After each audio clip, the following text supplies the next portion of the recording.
is up, everybody? So they buffed Taiga, which was probably the most deserving 3-star Lancer, so I'm happy about that. And then they buffed Artoria Alter, Saber Alter, where she does like MP charge every time you bust her, which if you're using Veach with her, they stack, and that's actually really strong, so. But here's the problem. Taiga was the most deserving 3-star Lancer to get a buff. And after the buff, Taiga is the most deserving 3-star that needs a buff. So, yeah, it's kind of weird. I saw a lot of people acting like her buff was like super strong. It really wasn't. All they did was her first skill, which normally makes 15 stars, now makes 30. And as for that effect, that's nice, but I mean, you could crit anyway, so it doesn't really change your peak value. You don't crit harder. It just means the RNG is a little bit more favorable. But if you're going to crit anyway, then it doesn't matter. So that's nice, but it's not that big of a deal. And the other thing they did was they added where she sets the field to jungle, which is, you might be like, oh wow, that's nice because she's got a jungle niche. The thing is, her jungle niche is just Star Absorb and Star Gen, right?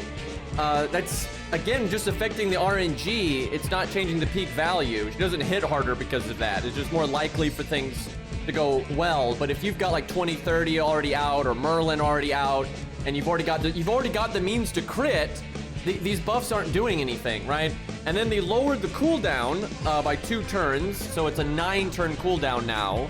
Which is, here's the thing, that's still too long. 9 turns is still a stupidly long cooldown. And she's such a burst-oriented unit, you don't want her to just sit around for all those turns with the skill gone. So you either want to have already beat the stage, right, like within 5 turns, or you want to have had her die and cycle to another unit that's not going to make you wait around so much. So it's not like it's a bad thing to lower the cooldown, but it doesn't really matter too much. It mostly matters for Taiga mains. Right? Like for the 12 people out there that just want to use Taiga all the time regardless, and they want to get the most value out of her as they can, right? It's best for that. But practical wise, it's not like, oh man, I would have used Proto Ku or Deermid or something before, but now it makes more sense to use Taiga. No, that's not a thing. Like, she's still way behind. You know, they didn't increase her peak value, they increased her consistency. The thing is, her peak value wasn't good enough anyway, right? Frenzy Chaos, thank you for the 47 months. Here's another month worth of Prime sub. I can't believe you've kept that Prime streak up, dude. That's unreal. That's super hard to do. I fuck up my Prime all the time. Kazmog, thank you for the 11 months, basically a year. Thank you guys so much. Speaking of which, I really had a moment, chat. And like, I've kind of remembered why I've stuck with FGO so long. So, because I've been criticizing FGO recently, there is, of course, some people out there that are on raw copium, just, you know, injecting it straight into their veins. You know, they're chugging it, you know, down. They can't get enough. But there's been some people out there on the internet, basically trying to discredit my criticism by like saying I don't, you know, really care about FGO, or I don't like Fate, and they're not even listening to what I'm saying. It's pretty obvious. Some of the like criticisms that have been thrown my way literally don't make sense. But the reason that happens is because you have people that are like really emotionally invested in the game, and then they don't really hear the criticism. They just see someone hating on the thing, or perceiving someone hating on the thing that they like, and they have a knee-jerk response to that, etc., etc.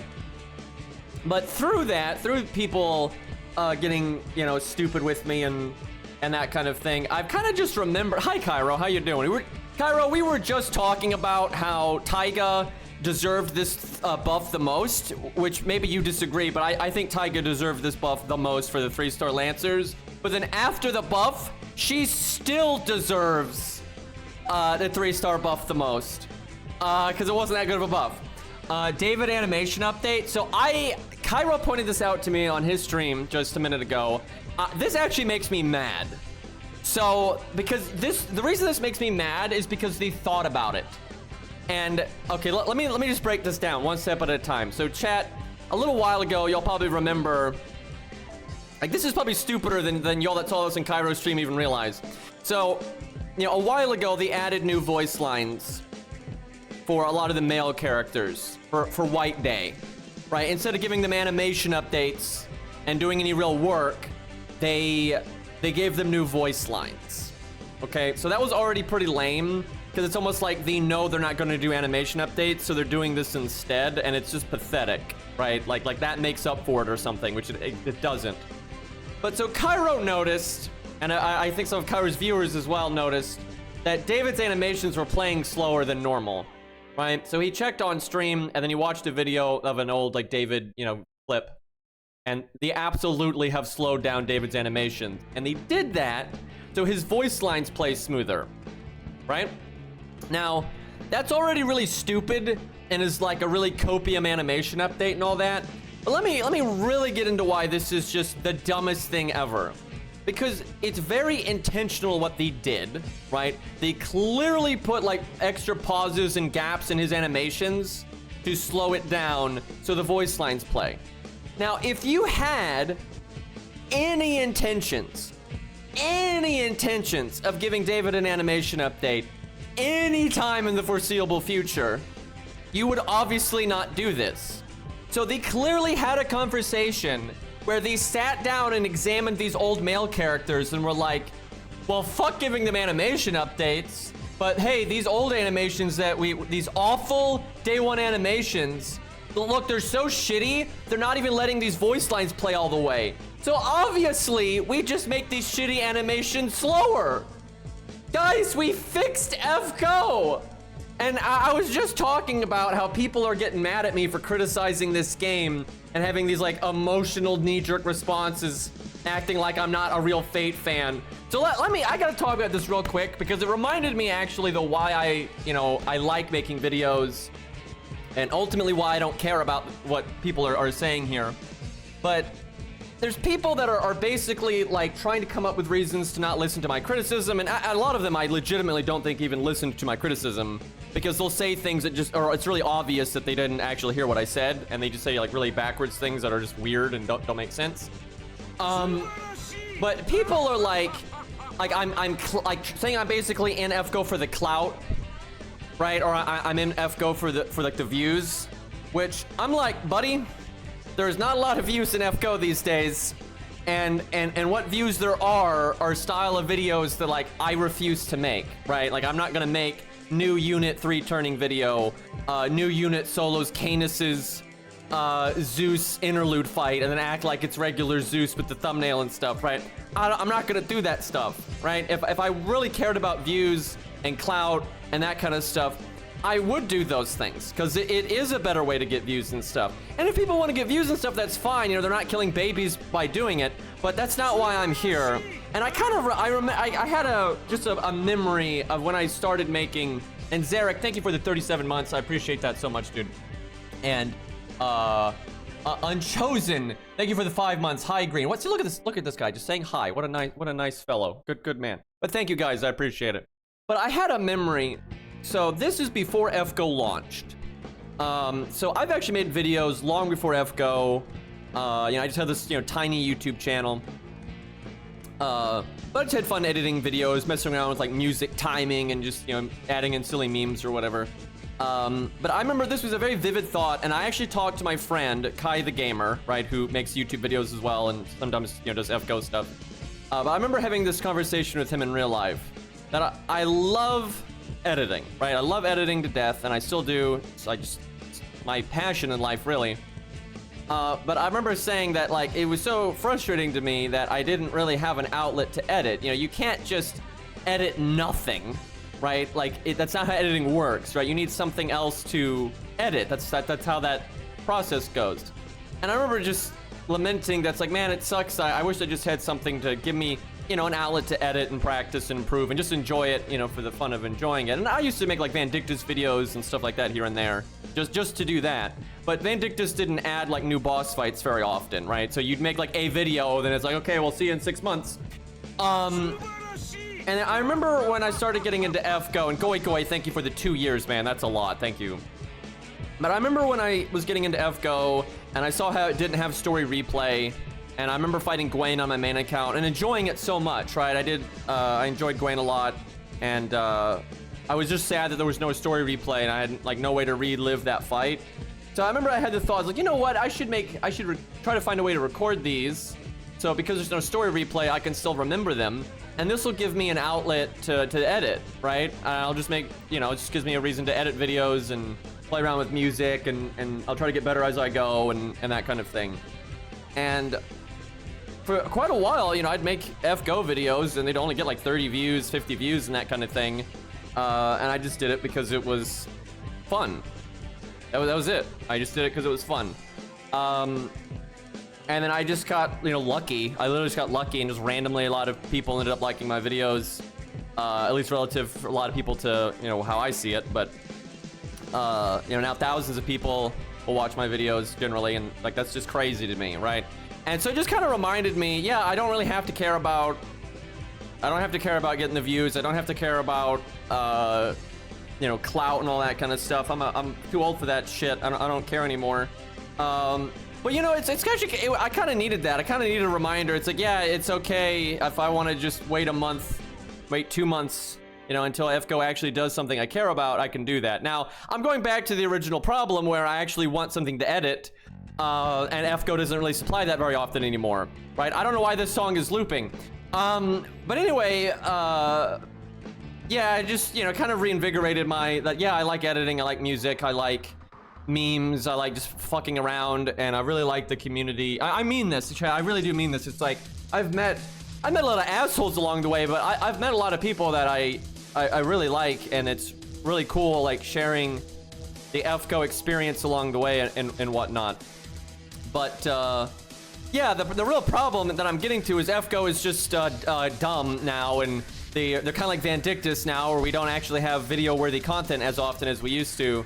So it's making it hard for me to have like that creative outlet to fuck around with editing and have fun with it again. But yeah, I'm actually really glad all that like mudslinging I saw going around online, because it was a really good reminder of, yeah, I don't actually give a shit about the YouTube clout and all that kind of stuff. If I wanted money, actually, I gotta be real clear about this. And here's some advice for some young adults out there, because I know some people get into YouTube with delusions of grandeur, right? And they legitimately just care about the money and stuff. And I'm not saying that as an insult. You need money to live, right? I think some people miss this, right? It's like, you need money to live. So I'm not like hating on, you know, a young adult trying to find a way to make bank, right? That's not what I'm getting at. The thing is, YouTube is a really bad way to make bank unless you get really, really lucky, or you work like 90 hours a week. And I mean that, right? It's like, unless you just go, you know, completely sell your soul mode, or get really, really lucky, it's just not gonna happen. It's a horrible, the cost ratio is terrible, right? Like the cost performance and all that, unless you get really, really, really lucky, it's really, really bad. So if you're clout chasing or bank chasing, you want to get money for like status or whatever it is, YouTube really is not a great way of doing it. I'm just gonna put that out there. So like if I was like, oh my god, I want more money, I gotta get that fancy car, if I had that mindset, I would not be doing this. Like absolutely not. There's just so many, like, I own land, motherfucker. Like, I have way better options out there than fucking YouTube. But yeah, it's just not a good way to do that anyway. But unfortunately, there's a lot of people out there though that are like really hell-bent on trying to chase that clout and whatnot, and it's like hopeless, right? Like they're going down, it's just not gonna work out for them. But yeah, it just is what it is. But yeah, anyway, it was nice to actually have that reminder that, yeah, I'm actually just in this for the editing, and I like Fate a lot, and then I have gotten lucky, and I have found some cool people along the way, and that's good enough for me. That's good enough for me. But Chad, that does not make the 8th year anniversary more acceptable, by the way. You know, intercom doesn't make this any less shit. This is still terrible business practice. Shut up, Da Vinci. I was just finding peace in my life, and then you come into the room and just blah, blah, blah, blah, blah, blah. Like, holy shit, this woman never learns, I swear to God. Inner peace completely lost. Anyway, so why I came over here is someone actually reminded me I did not mention all of the problems with the lack of UI updates, because I've mentioned this before. This Da Vinci, I swear to God, I will end you. Okay? Anyway, this menu is atrocious. And so is the Rare Prism one is even worse. That actually, the Rare Prism, this is so bad. How the fuck do we not have tabs for like materials, craft essence, mystic code, right? You know, power-ups or whatever, right? Like little tabs up here you can click. And like, why is this rotating? Most of this information, why do you even need to see half this shit? This is the Mana Prism UI. Why do I need to see my SQ fragments? Why do I need to see the welfare like, what the fuck? I only need to see the Mana Prisms, right? Oh my God. But anyway, this whole menu up here is completely pointless, and it should be tabs to cycle between, like, you know, consumables, like the XP and the faux items, and like the command code stuff, and craft essences, obviously, and even more so for Rare Prisms. The Rare Prisms are actually, eventually, I've had it. I'm leaving. Anyway, yeah, the Rare Prism shop is actually terrible. They really need to update that. And they just keep slapping shit on, out of order. It's not like when you scroll down, all the Mystic Codes are in order, all the trial quests are in order. No, they're just completely added at random and just a complete clusterfuck. Like you broke your Lego sets, fused them all together, to put them in a bucket, shuck it, and then just threw it out on the floor. That's basically the Rare Prism UI right now. And they just keep randomly adding more Legos to it, instead of actually going back and reorganizing, for God's sakes. All right, so I saw some of Cairo's stream. Apparently, they buffed some of these main story fights from these events, so they're better. They're still not, like, you know, awesome or anything. Looks like the hardest one is the baby fight, which is really funny because it's a ruler, right? So it's a ruler with high stats. So it's actually that one looks somewhat hard, so that's nice. Looks kind of equivalent to maybe a main story fight. We'll see, like a big one. I have no idea what this stage is. It's every class under the sun, though. Let's try Cuckoo out. Why not? Borner versus Moon Cancer. I don't even remember how that synergizes. The extra classes are getting so out of control, it's hard to keep track. Oh my God, it's one of these. Huh. I guess I need a Chin Gong then. Anybody got a level 1 Chin Gong with K-Scope? And if you don't have the passive, then Super Scope. Any Chin Gong gamers? There we go. What a guy's Is it hard enough to Jolt or not destroyed? I don't know. I'll test that. Why not? It's replayable, so we'll test that.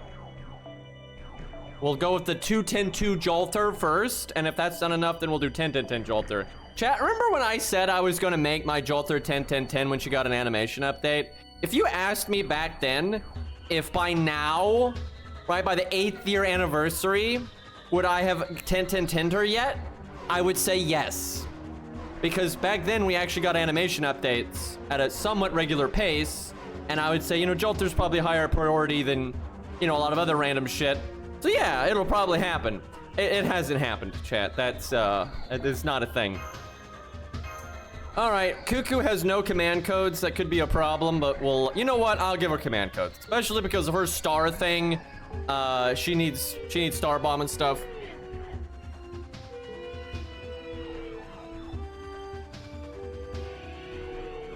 Wait, who's got 120 Jolter? Because that's when you really want to put the boss to the test there. That's ridiculous. Dude, I love that me and the boys watching the CCU. It's unbelievably good, dude. It's and just the fact that it's Sanson is chef's kiss. That just could not be any better, dude.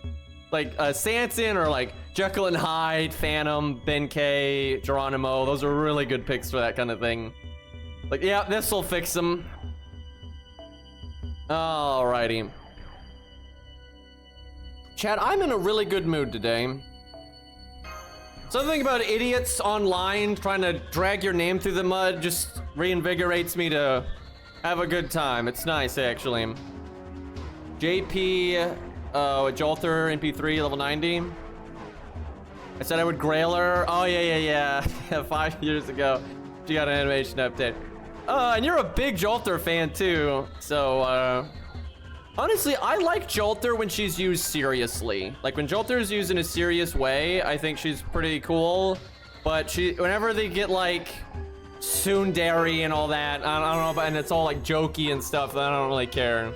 But that's pretty common for FGO, I find. When they're not being serious, I don't like it too much. What does she need? Sneak some heal in here. I already talked about Taiga's buff, but I'll talk about it one more time. Long story short, if you want more details, you can watch my VOD or look like on my YouTube or something. But they made her more consistent, but her peak value didn't change at all. Like, if you got lucky before or had a strong enough setup before, you can do exactly what you can do now. Because, like, having the jungle buff, giving you the jungle effects don't, like, give you an attack up or anything. It just adds consistency to critting. And her making more stars is just consistency to critting. So she's more consistent, but her peak value is pretty much exactly the same. And the cooldown reduction is not enough to make any huge difference because the cooldown is still way too long. So she's better, but barely. And out of all the 3-star Lancers in the game, I would say she still needs to be buffed the most. Let me fact check myself on that. Let me look at all the 3-star Lancers real quick. Let's go to Atlas DB. And they've got a nice filter system for this. 3-star Lancers. All right, what do we got here? Okay, wow, that's it? Shit. So Baldy needs one, but here, okay. Cairo's probably not here anymore, so I can get away with this. Here's the thing about Baldy. He is inferior to, like, Ku at everything. And he's also just really, annoying, like, how much RNG there is in his gameplay. But the thing about Baldy is he's still good, right? Yes, it's really frustrating, and there's no reason for it to be that inconsistent. And for how much, like, effort you have to put in, you really do deserve more reward. But the thing is, he's still getting more, like, oomph if you are dedicated. Okay, I will say this, though. If you're not dedicated and you're just using him as, like, a normal budget Lancer and, like, a normal team, he sucks balls. He's terrible. He's actually the worst one out of all of these, right? He needs a very dedicated team. You need to play in a very specific way, right? It's not, you can't just throw him on the team and get generic boss killing value, right? He does not work that way, and that is a problem. But he still has significantly more oomph than Taiga, right? So I think Taiga still needs the buff more than him. Now, I'm not mad if he gets a buff. He certainly needs a buff, and it isn't fun how inconsistent he is, right? Really, it is not fun being that inconsistent. But how I see it is Taiga needs it the most, and then Romulus and Hector are pretty much tied for needing it the most after that. Because the thing about Romulus and Hector is they're not good enough. Like, they're really not. A lot of times when it's like, hey, an AoE Lancer is favored here.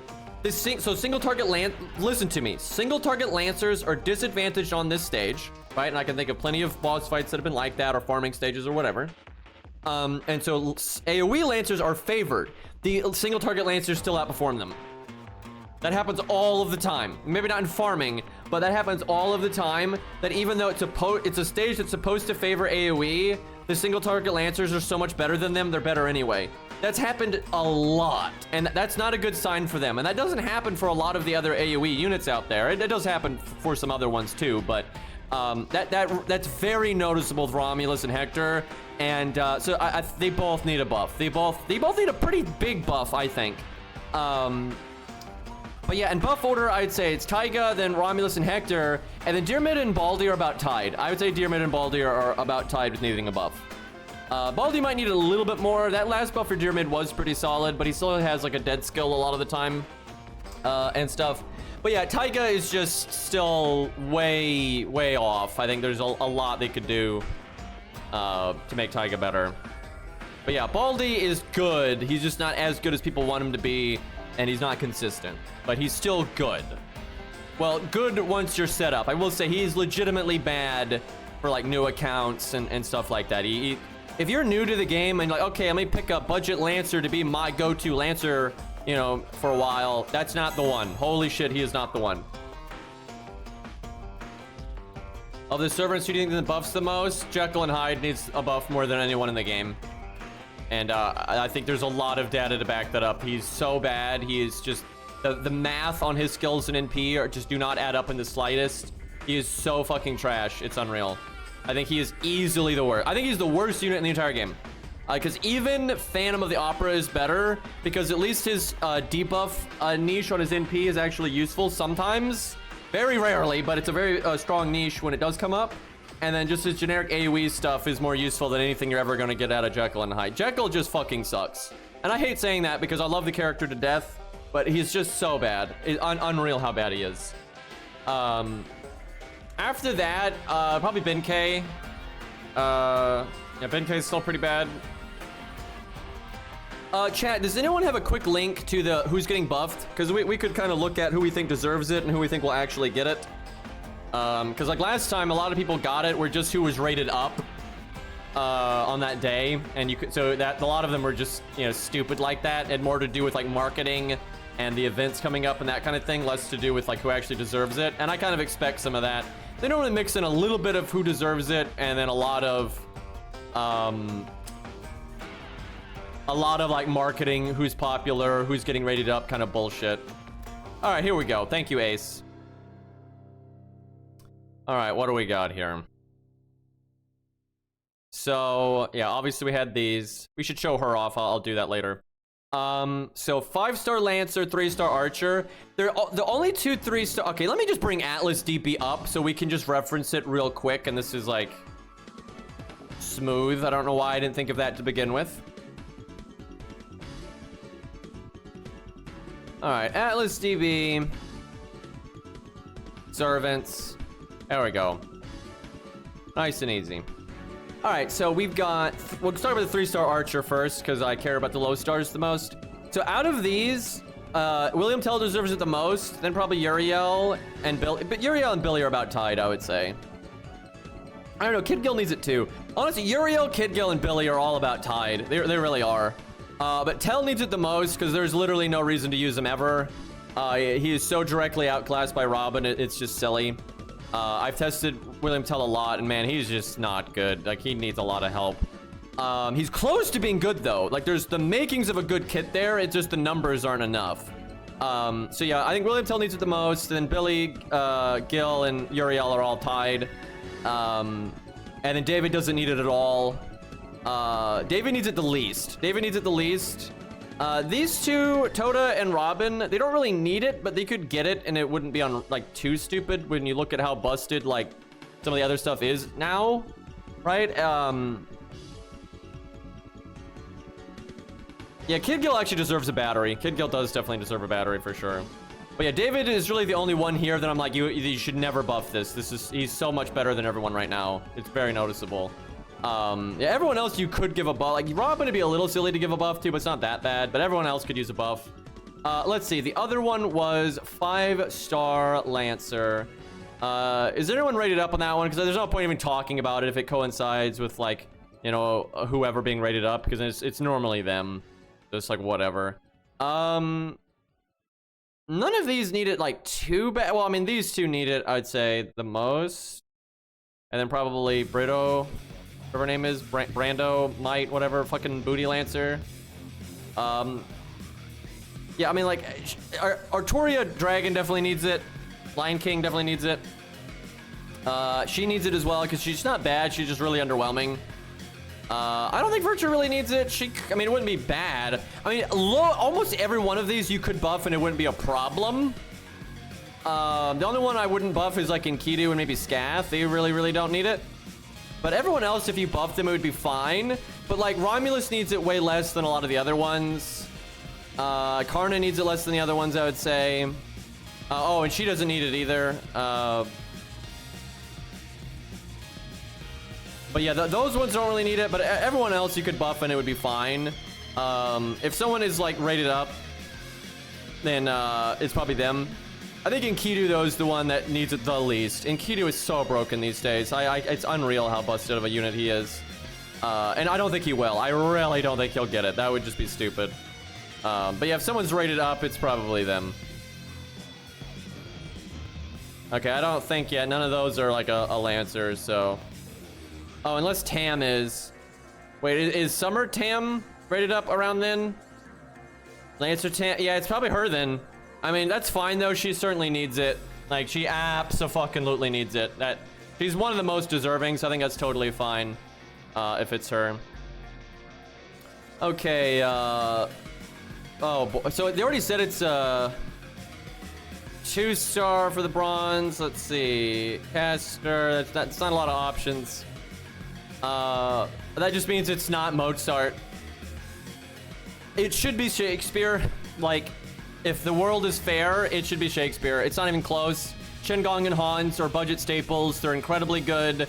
They are just used all of the time. Shakespeare is only good if you have Poster Girl. He is only good if you have Poster Girl. He does have abnormally good synergy with it, because you can choose to do the invulnerability or not, right? And that's really good. But most people don't have Poster Girl, and that's no way to balance units. Now, I wouldn't put it past the devs, because they're fucking idiots, but Shakespeare deserves it a lot, but it is possible that he might buff Chen, because he's never been buffed, and he's really popular and stuff. I legitimately think it's Shakespeare, though. I legitimately think this is Shakespeare.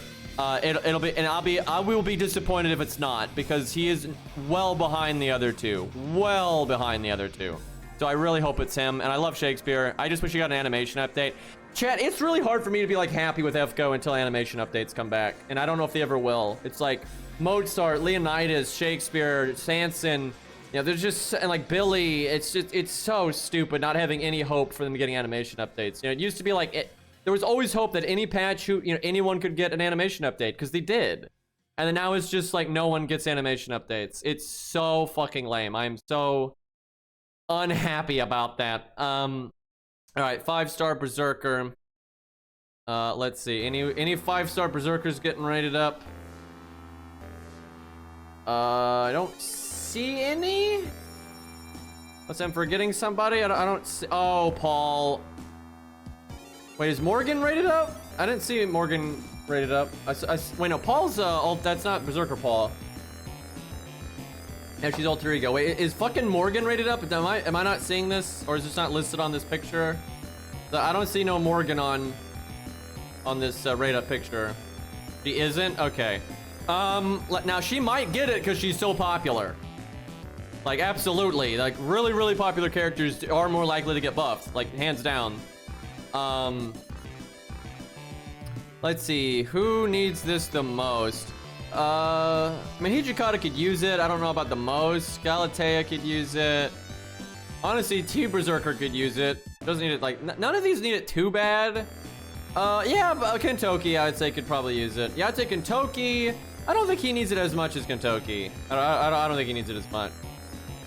Yeah, I would say Raiko, Kentoki. They probably need it the most, but like it'd be Nightingale could still use it. MHXA could use it. Even Hijikata could use it. Galatea could use it. I mean, loads of these could use it. Loads of them could use it. But I would definitely say like Nightingale and Kentoki really stand out, and then Raiko could use it because she's so directly power crept these days. But it could be anybody. I'm not gonna be surprised. Literally anyone on this list would not surprise me. Like none of these would surprise me if they got the buff. Vlad might a little bit just because he's been buffed a lot recently, so I don't see them focusing on that right now. That's like the only one that I'd be a little surprised by. But yeah, all of these I'd be like, yep, that's kind of in line for what DW. Oh, it's not like DW anymore. Lizangle, excuse me, Lasagna. All right, 5-star Lancer again. So nothing changed, right? This could be Tam Lancer and the other one someone else, or this one, you know, that one's Tam Lancer and this one's someone else. But yeah, this changes nothing. Same as what we said before. So 4-star Assassin. Chat, why does this game have a better filter system than FGO? Oh, why does this website have a better, like, what the fuck? Okay, let's see here. I mean, a lot of these could use it.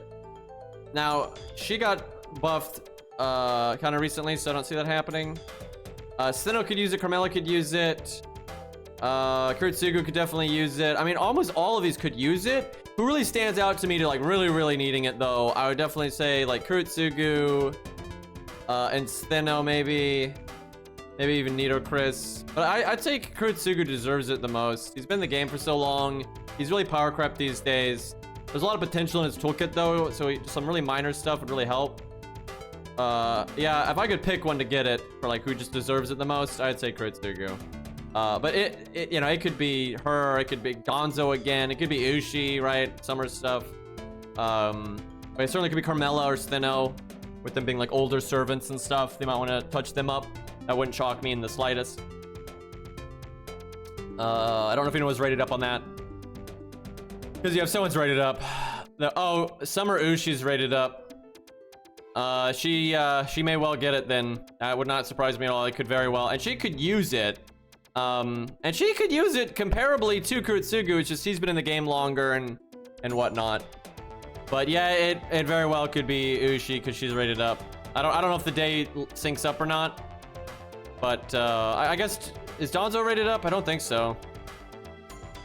Because I remember, I think it was last year or the year before, they really did follow the rate ups big time. Hopefully that's not the case, because that's kind of lame, but... Alright, 5-star caster, 4-star Lancer. Now, I always care about Lancer, because I like Lancers a lot, so I'll check that one first. A lot of these could use a buff, honestly. I don't like her, but Kiyohime probably deserves it the most. She really needs a buff. Is she rated up? Who's rated up out of this slot? Oh, Melt's rated up. Fuck, man. There's probably just gonna be Melt then. I really hope they don't just follow these rate ups, dude. That's so boring. Melt could use it, because, like, my god, Percival really shitting on her these days. But, like, man, like, Kiyohime really needs it. New Kid could use another one. Panda Lancer could use another one. Canis could use an NP upgrade, I'd say. Like, a lot of the... Oh, Ares could use a buff really bad, actually. Like, a bunch of these really do deserve a buff. Yeah, Valkyrie could use a buff, absolutely. Very much so. But it's probably Melt. I mean, Melt could use one, but it's kind of lame that it's just because she's rated up, but... Alright, what was the other one? Caster, I think. This is so hard because all these, like... staple support. Sometimes they want to like buff the meta support for an archetype, card type, because they're like trying to make like the typical gameplay for that, you know, card better. So, you know, it could be Merlin or something. Like, it really could. It absolutely could be Merlin. Let's see, who's rated up though? Any 5-star casters rated up? I don't see one. Yeah, it could be Merlin. It could be Miss Crane. It could be her. Could be Nero because she's popular. Could be Plot Monk. I mean, really, it being Merlin or even Waver, that would not surprise me at all. That would be so unsurprising. Castoria buff would be surprising because that is so dumb. But you know, she's popular, so it could happen. Anastasia could use a buff. Yep. Yeah, Anastasia could use a buff, for sure. I would be very happy with that, actually. I think she really deserves that out of this lot. I'd say she deserves it the most, I would say. But yeah, it could very well be Merlin or something. Alright, that is... What, Foreigner? Yeah, I think that's Foreigner. Isn't Van Gogh rated up? Is Abby Summer rated up? I think it's just Van Gogh. Yeah, it's probably just Van Gogh then. Van Gogh doesn't really need it. That's honestly stupid. Like, Abigail deserves it more. Let's see. Set to 5-star here. So Abigail deserves it more. Even Hokusai, I'd say, deserves it more. But Abigail probably deserves it the most. Voyager needs one too, though. Both of these, I'd say, need it quite a bit. Those are really the only two. Even regular Abigail. Yeah, regular Abigail, Summer Abigail, and Voyager. They need it the most by far. But it's probably Van Gogh or Van No, which is stupid. But yeah, it's probably just Van Gogh. But hopefully it's one of those other three. It's kind of annoying. 3-star writer. I forgot about that. I completely forgot about that. That's interesting. So anyone but Ushi really is fine.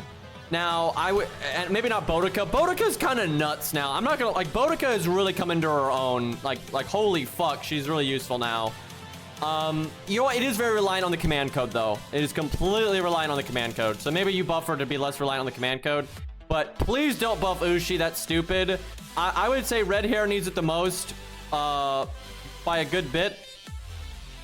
But it'd be fine if Medusa, Christopher Columbus, or Ricky Boy, Mandricardo, like, they could all use it, and even Alex can use it. Alex has got a niche, but it's just that niche and that's it. So yeah, all of them need it. All of them need it except for Ushi and Boudica. And it's crazy that I'm saying that about Boudica, because she used to be like a staple of a unit that needed a buff. But it's kind of nice.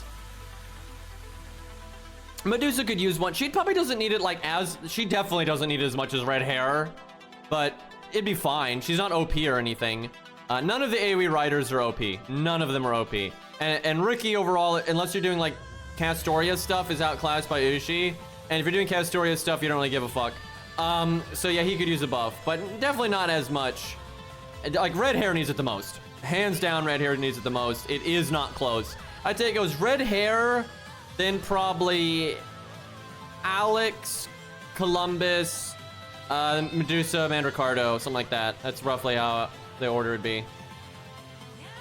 All right, and then the last day, we got 5-star Archer. This really are not the... I wish they had buffed more. The cast is so big now, and like the amount of people... I remember years ago, wasn't that many characters that needed buffs, but it's grown so much. They need to do more strengthening quests. They're not doing enough per year, not even close. They're not keeping up with demand. Orion really could use it. This could be a lot of things, though. This could be a lot of, like, Orion could use it. Who's rated up? Let me see. I don't see a 5-star Archer in here. Yeah, I don't think any 5-star Archers rated up. Napoleon could still use one, though. It's not like he's bad. It's just, you know, power creep. It'd be fine if he got one, but like Orion needs it a lot more. But yeah, Napoleon could use one. Say maybe could use a little bit of one. A lot of the other ones are too new. They don't normally buff units when they're really, really new. There's been a few exceptions to that, but I don't think they do Gil because they gave him that buff a little while ago, and that was a pretty big buff. Maybe because of Fate Strange Fake, but I wouldn't think they would do. I think they would wait a while to do Gil buff again. But yeah, Orion seems like it could really use it. I could see them doing Arjuna, though. He was featured in the anniversary and stuff a lot. I don't think Arjuna actually needs it, but I think the player base has the perception that he does need it, even though he actually doesn't. But yeah, Orion, Arjuna seem kind of like... Maybe Ishtar, she's kind of falling behind these days. But yeah, Napoleon could definitely use one. They could maybe use a little one. Honestly, Jeanne d'Arc could use one, but I just don't see them doing that right now. But I don't know, with all the summer stuff, maybe they will, actually. I was kind of discounting that when I shouldn't have been. But yeah, they might buff Arjuna. Totally possible. But, and then 4-star Saber. Now, they already did Artoria altar, Saber altar. I mean, this could be so many things. I mean, is Frankenstein rated up? Because if she is, it's probably just her. Why am I hearing feedback? What the fuck was that? I think that was Cairo's stream. Excuse me. Yeah, Gwen could use one. Rama needs it the most. Gozen could use one. It's probably just like Frankenstein or whatever, though, because I think Frankenstein is rated up. So, I mean, she could kind of use one, but she doesn't need one nearly as much as Rama. Hell, she doesn't need one as much as Maeve. Maeve needs one, actually. She's pretty shit. Yeah, I'd say Maeve needs it. Rama needs it. You could probably buff... No. Rama, God, buffing... He's literally Rama, but better. That'd be so stupid to buff him. Even though in comparison to, like, Sitting Master, he's not really that great. Oh, Saito is also rated up? It could be him, too, then. Absolutely. Burgess doesn't need it at all, and I think they would wait for Summer to buff her if they were going to do that. Although, I guess she's getting a new version, But I don't know, because Saito and Frankenstein are rated up, I feel like it's one of those two. Especially if the day corresponds, because they've done that a lot. If the day doesn't correspond, then it probably doesn't matter. But if it's not Frankenstein or Saito, I would hope it's Rama. I think by a landslide, he needs it the most. And then Dion could use one too. Dion is just really outclassed by George these days. Yeah, there's plenty of people that could use it in here. Like even Gozen could use it and stuff like that. I love this song so much, dude. All right, back to business. That was kind of a side show. We were doing some cuckoo nonsense here. Cuckoo for Cocoa Puffs.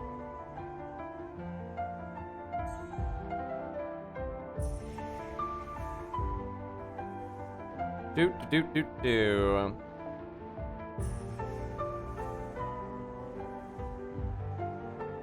Yeah, there's... they used to do a round of buffs like this twice a year. Now they only do it once a year. It's kind of baffling to me. What I've been getting from them, though, is they're just lazy as fuck now. Their policy is put the absolute bare minimum effort into the game. When it comes to, like, hiring and just actually, you know, adding features and stuff. Like, they just do the least they can get away with. And they keep pushing the envelope of, like, what's the least. Like, it's actually starting to get pretty, shocking. Like, just how little we're getting. And the thing is, they're getting away with it. They're testing the waters, right? Like, they don't do reruns. So, and there's just less events. They're not adding new events to compensate for that. And the events we get last a lot longer, even though the events don't have more content. They just drag it out. They pad out the farming and stuff. The events are not meatier, but they just last longer. So throughout the year, they have to do less events total, right? It's not great. It's not great. And there's less main story than ever. There's no animation updates. I have no idea what to put on this last card. I've got nothing. Stage specific stuff is generally the way to go. Because I don't know what the stage is, I'll go debuff clear.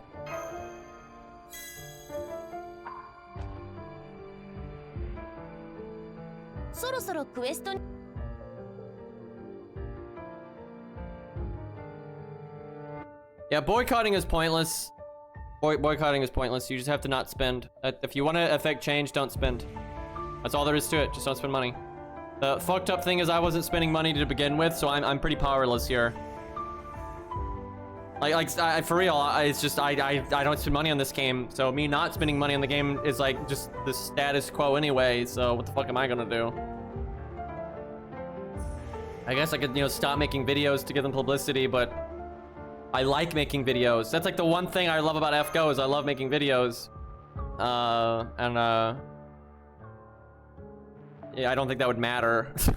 Like, you know, my videos on average, like if it's not, I'll get more views if it's something big, right? If I do something like crazy editing or I do something really funny or some huge boss or whatever. But, you know, my average video gets like, you know, 8,000 views. Yeah, 8,000 people is a lot of people, like for sure. But from a marketing standpoint, that is nothing, right? Like that is completely meaningless. So I would have no effect on anything. FGO, all content creators just don't really matter for FGO. That's just not the way the game is marketed and stuff. Does he have his passive? Don't you have to click something now to see if they have their passive? Isn't there like a toggle? Well, Lost got it. Yeah, I think you have to click something to check. Because yeah, if they have regular K-scope, they gotta have their passive max to do it.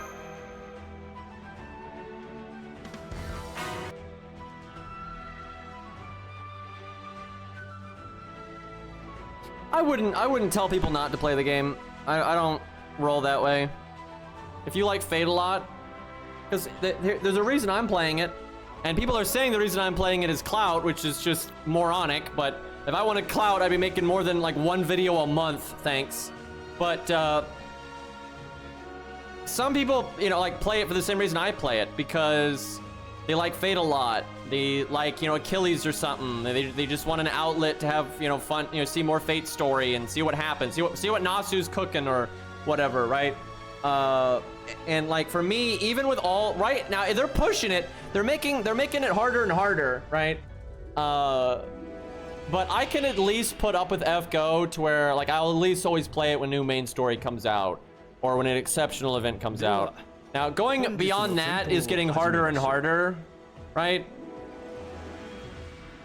And that's why I don't make as many videos for it anymore, right? Because I just don't fucking care as much. But, yes, I'm not gonna say don't play the game, because even with its unbelievably stupid problems, and it's like, it's insulting, like some of the shit they pull, there's still some things in it that I like, that I think the average person, it won't be enough. I'll say that. If I met some random person, and I could recommend them any video game, FGO would be very low on the list, unless I knew very specific things about them, right? I'm way more likely to, you know, suggest, you know, Elden Ring or, you know, whatever. There's so many other games that I would suggest instead of FGO. But yeah, if someone's like, yeah, I like FGO because I love Fate, and I think, like, you know, Cuckoo here is the best or whatever, and I just like seeing the story unfold, and, you know, good for them, right? If they enjoy that, that's totally fine. Now, I'll say this, though. Just because you like the characters, and because some people love the event stories. I hate the event stories. I think they're just like really lazy, like fluff writing, and they're not that great. But some people love them, and that's fine, right? Who am I to, you know, slap the fun out of their hands, right? But even if you like the stupid, like, joke writing or the, you know, the main story stuff or whatever it is, even if you like that stuff, you should still have enough standards to be like, yeah, I like those things and I enjoy the game. But yeah, it's obviously stupid that they don't have story replay, or that they don't do animation updates anymore, or they add content so slowly, or the UI is so bad, or the optimization is so bad, right? Like, have some goddamn objectivity, because that's what I've been seeing, is there's a lot of people in the community now, and it's because so many people have quit, but a very sizable percentage of the player base now are people that are on so much copium, that are so emotionally blinded, that they won't accept that the UI is bad. They won't accept that, you know, no account system or story replay is bad, and there's a lot of people like that now, and that I am tired of. And that's why I was kind of glad, though, I got that slap in the pants today, to just be reminded that, you know, I just have a passion for something, and I'm gonna stick to that. And some people are gonna, you know, follow me along the way and like it as well, and I'm just gonna worry about that. Because interfacing with the FGO player base at large is not, I hate it. I'm tired of it. It's stupid. It's full of people on copium, and this sounds really belittling and insulting, but this is what I believe. It's a lot of stupid people. It's a lot of people that are so emotionally invested in FGO that they're blind to reality, and they're not being logical. And I don't care about appeasing to those people. I don't care about talking to those people. I don't care if those people have a bad opinion of me or it doesn't matter, right? These people are stupid. I'm sorry. A lot of these people are fucking dumb. Now, I'm not speaking to an individual, because individuals you have to take on a case-by-case basis. There's plenty of people that play FGO and like FGO that are sound, logical, reasonable individuals and stuff. But it's the size of dumb fucking people in the FGO community has gone up just because a lot of smarter people have quit, right? So it's just, there's a larger percentage of that out there now, and I'm tired of that shit, right? I'm done with that nonsense. But yeah, I'm not gonna tell someone you can't enjoy FGO, because there's some things in FGO I enjoy, right? And people have their own subjective standards. The thing is, even if you have your own subjective standards of, like, I like pretty waifus and silly, you know, tongue-in-cheek event, you know, stuff, and I like reading the story and all that, and, like, I love it, right? If you love it, great. Honestly, great. I'm legitimately happy for you. I like when people find things that they enjoy, right? If you like building models, if you like video games or watching anime or writing stories or, you know, brewing beer or whatever, good for you, right? Just because I have reasons to not like the X or Y is no reason for you to, you know, not like that thing, right? When I criticize FGO, I'm not trying to, like, attack people that like it. I'm not, right? But the problem, like I said, I have is when people like a thing and then they lose their objective standards, right? And they act like, it's kind of like, I love Ninja Gaiden Black, the video game. I love Ninja Gaiden Black. But when I see someone criticize its camera as a wonky piece of shit, I accept that, because the camera is a wonky piece of shit. That doesn't mean I can't like the game and I can't put up with, you know, its problems and stuff and enjoy the areas of it that I enjoy so immensely that it's worth it. But it's completely legitimate for someone to come along and say Ninja Gaiden Black has a terrible camera. And if that's a deal breaker, fair enough.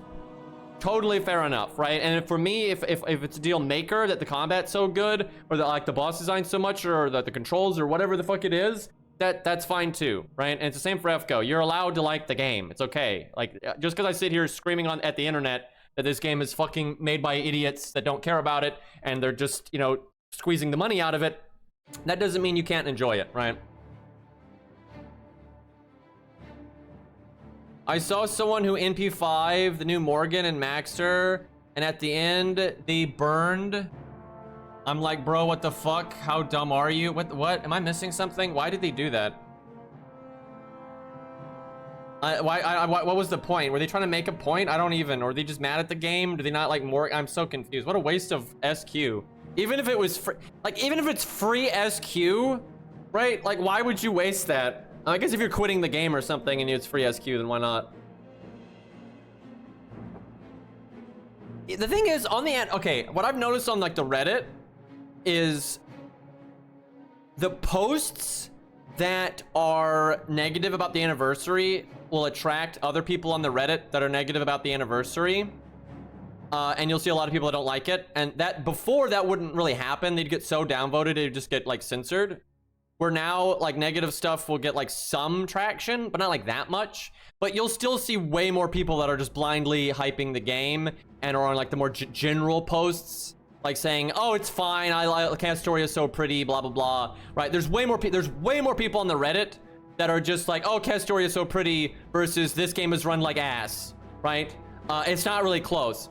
And again, it's because a lot of people have just quit, and you know this game kind of attracts a certain crowd, and there's many reasons for that. So there is more oof out there, I think, than there has been, I guess. But there still is way more people that are just blindly positive about it. And again, if you like Castoria, that's fine. It's no big deal. And I still see a lot of people though trying to like they get mad. I wish Cairo was here right now because Cairo's had a lot of experience with this. I'll send him a message if he can drop by real quick.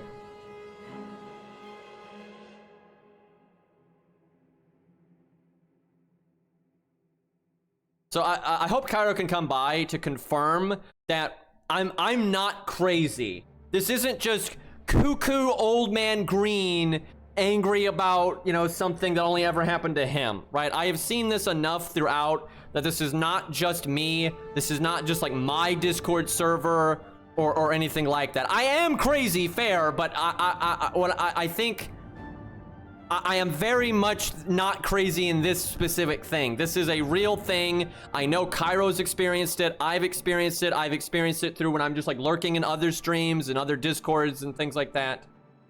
I actually have had a hard time wrapping my head around this. Because I'm not going to name any of them, even though I could. I can think of very specific people throughout like the FGO community. Some of them are content creators or were. Most of them aren't content creators anymore. And just people that were on Discords and Reddits and all these things. I can think of lots of people like this, and I've seen people like this that I don't know that seem to exhibit the same behavior. There is this like type of person, and it's not unique to FGO, because I've even seen these people do this for FGO, what I'm about to describe. They do this for FGO, eventually quit FGO, and then do this for other games.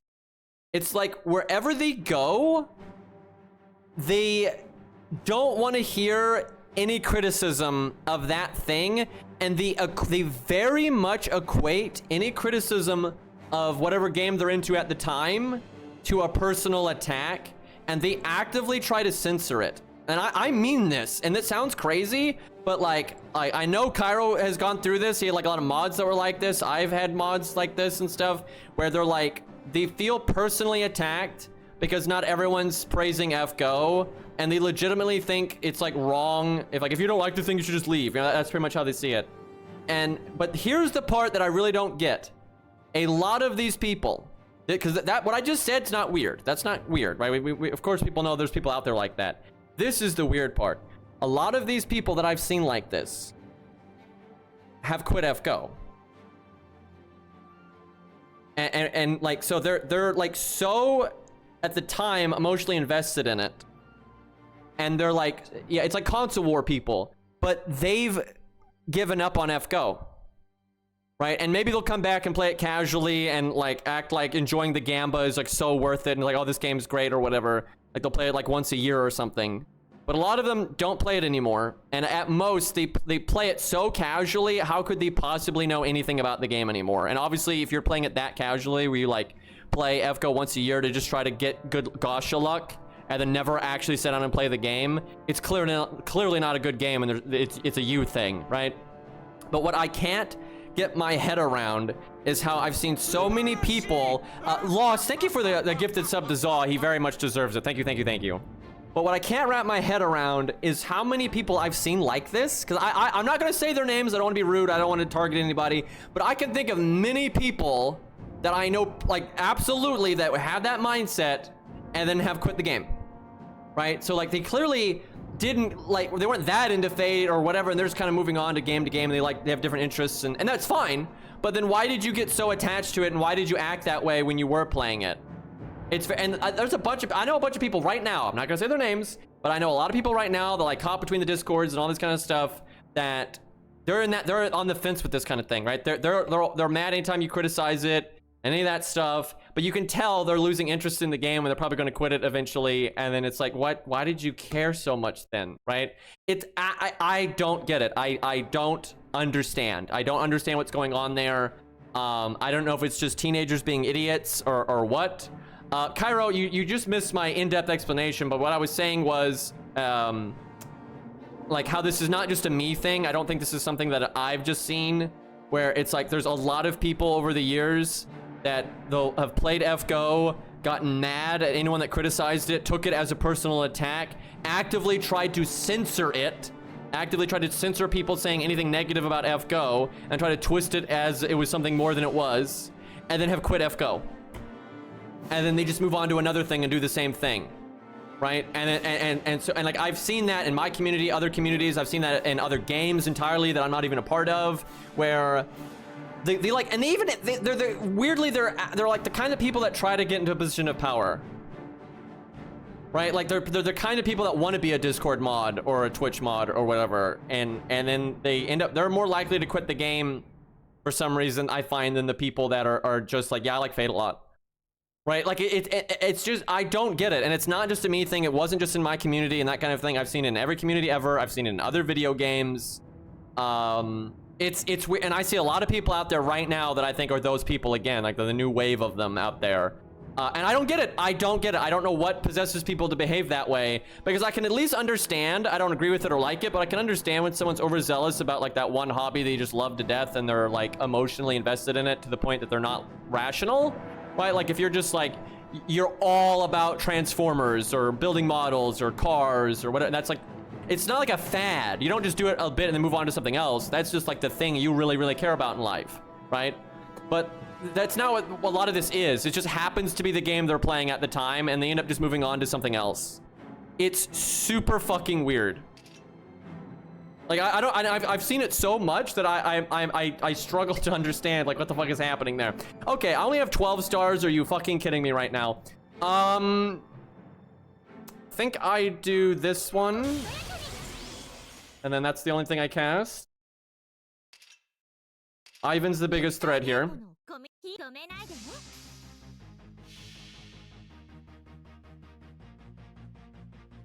But yeah, I'm not crazy. I don't think this is like a subjective thing, where it's just like my experience or whatever. I think it is very much like a thing that happens in fan bases and stuff.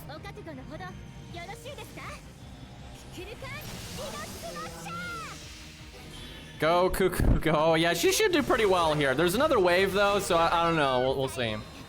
Really wish she had killed Ivan there. Ivan could ruin my day here if he buff removed. That actually really sucked though that I didn't kill, because now I have to keep him alive again. It's either that or I have to NP again. Wow, that really yeah, if I had killed Ivan and then I could kill Elephant Statue, we'd be totally set. That is so bad. I guess I just have to face tank here. It is what it is. Make as many stars as possible. I could loop, but I'd lose a lot by doing it. Although I lose a lot by not doing it too. Basically, you just needed that situation not to happen.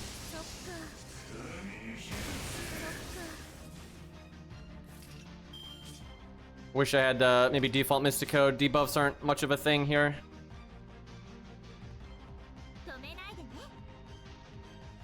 I don't really want to whiff that. Rainbow chains are great, but I don't want to whiff that Merlin. I got a 50% battery. Should have put art first.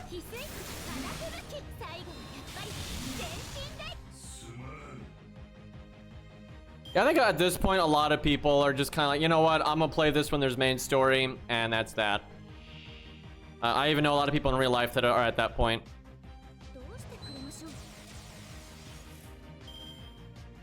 Okay, she's got damage resist and 2 break bars. See, this would have been fine if I had killed Ivan. I'd have almost full HP right now. But this is absolutely not fine right now.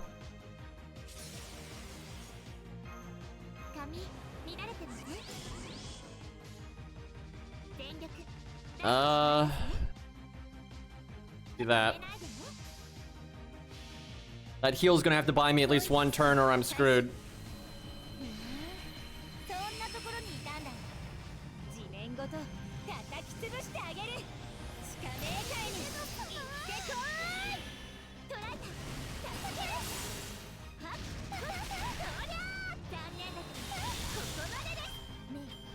I'd say what would really put FGO in danger for me though, and these games like this don't come along very often for me because I'm very picky.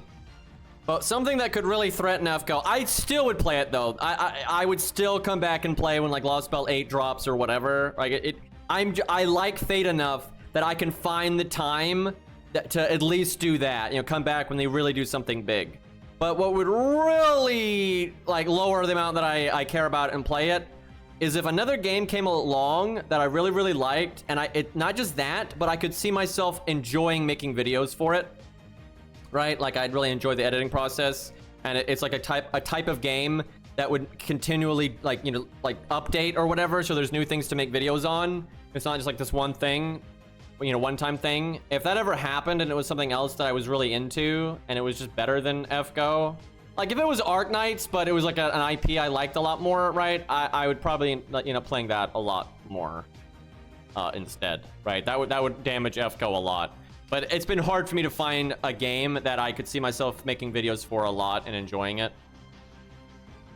Because like Arknights, I don't like making videos for it nearly as much. There's less room for like fun with editing and that kind of thing. And yeah, it's just I like Arknights a lot, but I don't like the characters nearly as much, and the type of game it is doesn't lend itself to videos as well, at least not the way that I want to make videos. It still does, and I do enjoy making an Arknights video from time to time, but it's not like Arknights. I don't really have any desire to be like, oh yeah, let's just like be an Arknights content creator all the time. I just don't really have the gameplay, or like the format of like the gameplay doesn't lend itself to videos in that kind of way. Because like if you look at what the FGO, the Arknights content creators have to do to try to keep it interesting, it's kind of ridiculous. So I'm not too interested in doing that kind of thing. I don't have like that kind of passion for it.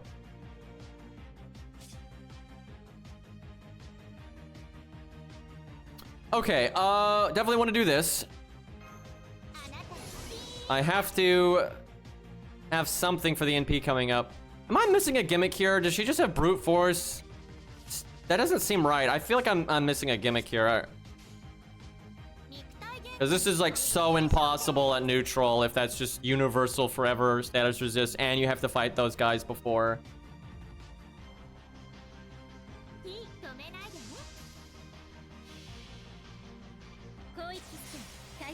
And like, I loved playing Plants vs. Zombies. That was great, but that's not like something I could consistently make videos on, right? Like that's just not. Because I just like editing. I really like editing, so I want something that gives me a good outlet for that.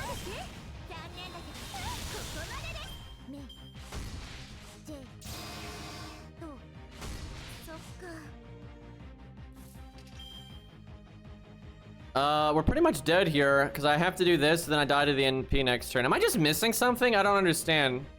Does anyone remember? Is there like a gimmick here? Because if this is just straight damage resist, this is like so unreasonable. Unless you're like counterclassing or you've got a niche or something like that. I mean, I guess she is AoE and that kind of thing, but like, Jesus Christ. Oh, is it time limited or something? That's terrible. That just means I need to live one more turn and then we could do pretty well, but I'm going to die this turn if I don't do the cooldown reduction, and if I do the cooldown reduction, I die next turn. There's just no living here. I guess you try to get lucky. That's like all you can do.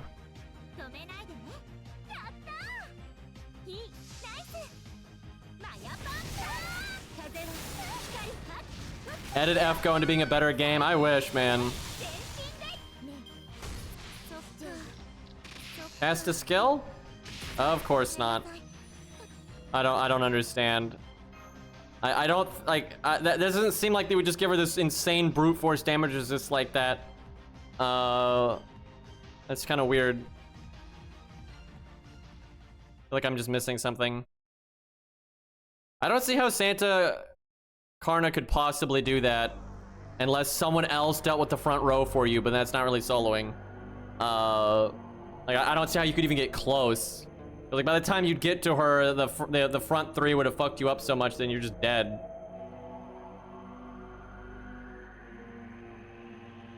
So does she seriously remove the damage resist? Huh. That's weird. Like there's no indication of that.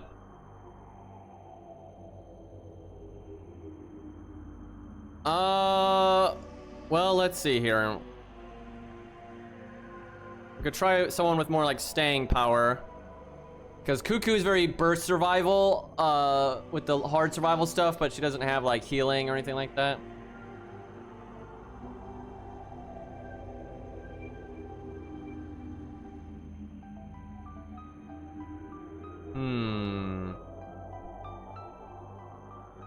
Always Percival. I don't think he could do it though. I'd be really surprised by that. I'll give it a try. But yeah, Ace, did you kill the mobs beforehand? Because I don't see how that's even remotely possible with Santa Karna. Like no offense to Santa Karna, but he's just not that good. And like it would take him a while, unless you get like I guess God tier luck and you kill those three super fast. I don't see how you could possibly do that. Let's see though. I'll give Percival a quick go, but I don't think he would work.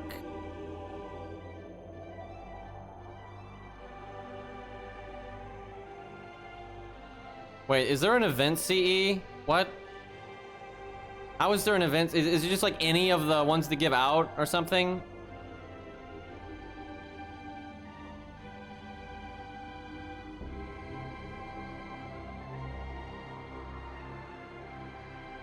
I'm being ignored by my own chat. Is this what it feels like to be chat? Let's see, where's Percival here? We need an emote for that. We need an emote for like ignoring the streamer. I mean, I guess there's mute, but that's not quite the vibe I'm thinking of. Where the fuck is my Percival, dude? There we go.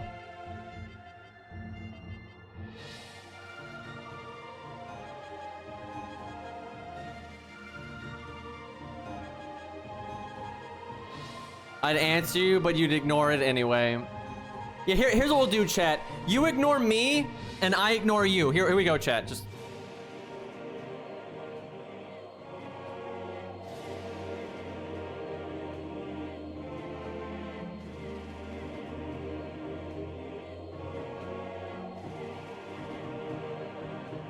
Very productive stream. Anyway, let's see here. How's the weather? We'll go heal boost. But Ace, answer me for fuck's sakes. Don't make me come in there.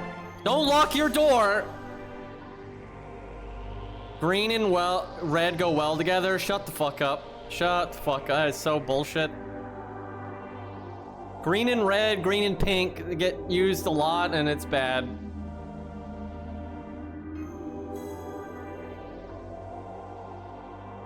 Run, Ace. We'll do maybe Star Bomb. Can you imagine if they added another heal command code that was like 500 healing or more that was on an alternate cooldown? No help killing. I don't see how that's even remotely possible. Does Saber Karna have a niche I'm forgetting? Like I don't see how he could even Either that or he's like level 120 or some crap. Yeah, that I could see, but like he's got such a vanilla toolkit and such meh survivability. I don't see how he could possibly do that unless there's a niche that I forgot about. Like he is single target at least.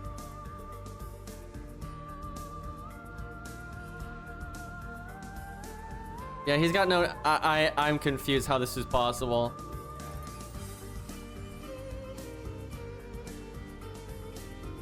Did you like get lucky? Okay, he's 100, but still. So I'm guessing it's like not a good win rate if you won with so little HP and you basically just had to not get murdered in the turns that you're waiting for the damages to go away or something. Because like he really is just not that great of a unit. Like he's not terrible. You got basic damage and basic survival, but it's nothing exceptional. Like, I'm guessing you need like really good opening turns to kill the 3 servants really efficiently. Like you NP one and then kill another one and you know, they're gone before you take much damage.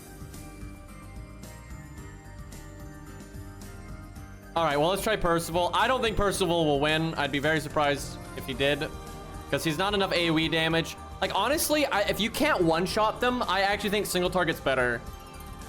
Because then you could, like, NP kill one, normal card kill one, and then just the one left over. Where if you AoE NP and 2 of them are left, it's actually really shit. So, I don't think Percival hits hard enough to be that great, but maybe his healing can bounce him back enough. We'll see. What to go with?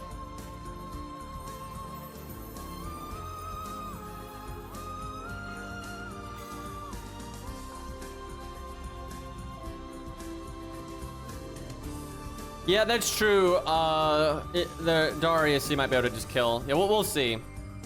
I mean, I'm actually really interested to see how he does compared to Cuckoo, because of like the consistent healing he can do. I want to see if that makes a big difference. The issue is just surviving the NP. What to put on this? I'll just go with the generic servant damage.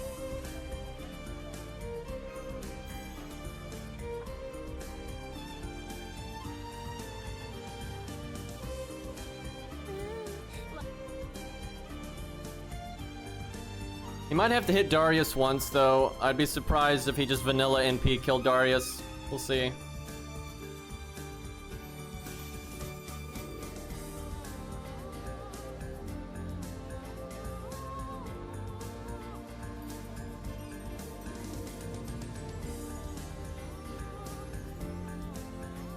What is happening?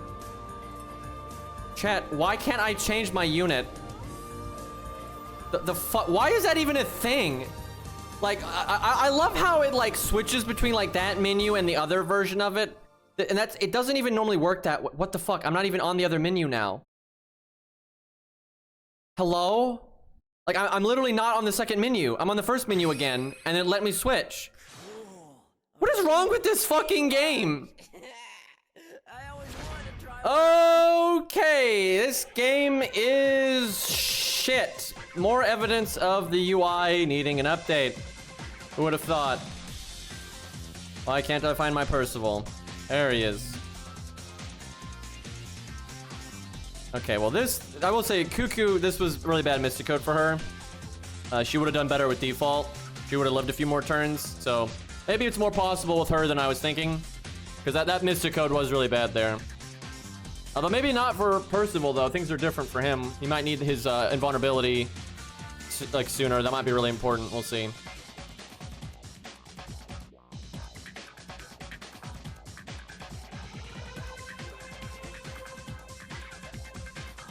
The bugs in Arknights are nothing like FGO's bugs. That is such a false comparison. Like, it's not even close. Like, FGO has significantly more problems and it runs significantly less smooth. Like, Arknights does have, you know, problems from time to time. And like a skill might be bugged and things like that, but that is just such a false comparison.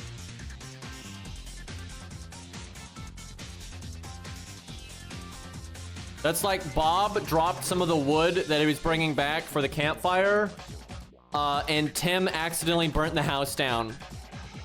Yeah, these things are equivalent.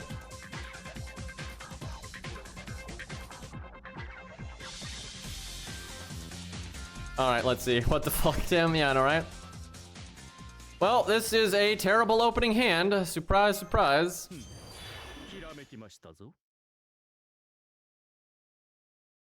I'm gonna have to have faith in us doing 84k to him. Otherwise, we're just completely screwed.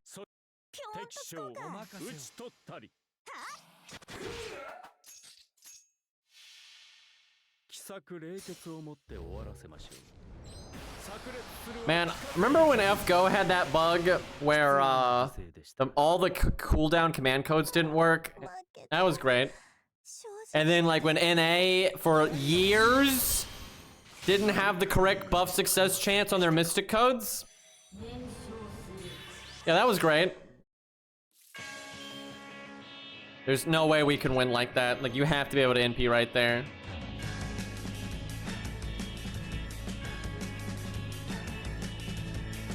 Chat, I 10-10-10'd my Taiga today to be able to test her really fairly, and I was pretty underwhelmed by the results. Like, her buff is pretty blah, man. I really wish that wasn't the case.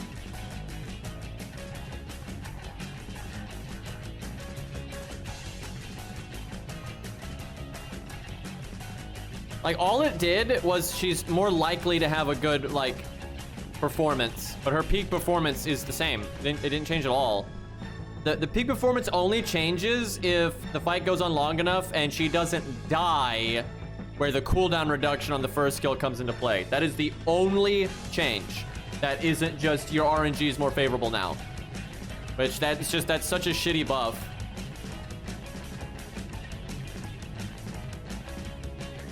Because the thing is, it's because her jungle buff isn't that good. Her jungle buff doesn't give her an attack up or bust her up or anything like that. It's just star rate and star gather. But you could have just crit anyway, right? So like nothing actually changed. You're just more likely to crit. Yeah, she was, like I said, the 3-star Lancer that needed the buff the most. And after her buff, she's still the 3-star Lancer that needs the buff the most. I'm getting really tired of these, you know, one card opening hands.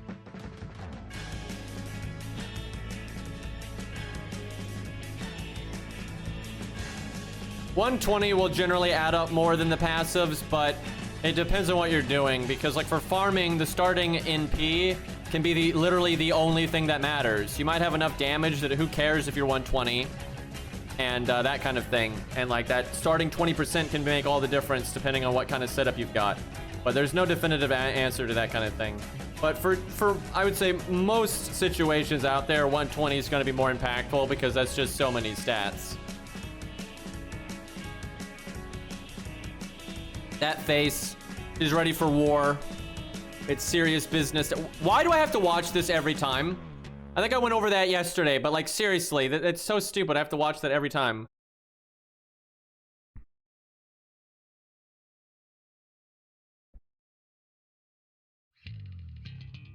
$120 is a lot of work, unless it's like a lottery event or something. It's just a lot of clicking. And this, again, it's not Arc Knights. We don't have that smooth leveling UI. It's so much clicking. You could have unlimited XP and it would still be a... Dude, fuck off. Like, I have to get 9 NP. There's like no way this is gonna work if I don't get 9 NP.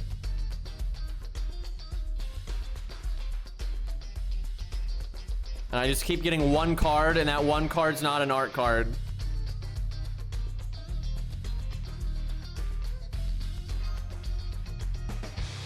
The funny thing is, people always act like I'm like, you know, like so mad with life or something because I'm ranting online. It's the other way around. It's actually fun. I don't even get how that's like a rare thing to understand. It's fun ranting online.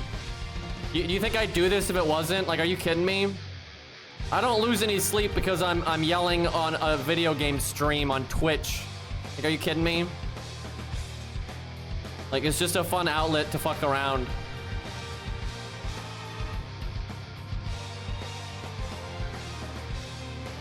But there's people that like think I'm like gonna go to the hospital or something. It's really silly.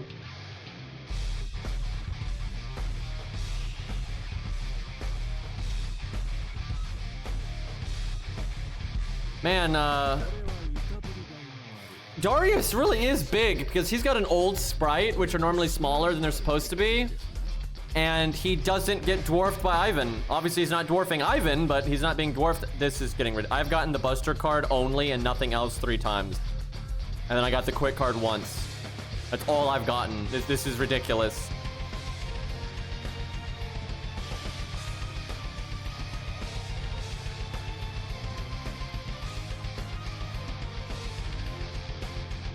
If you're gonna farm, lotteries are normally the most efficient time to do it.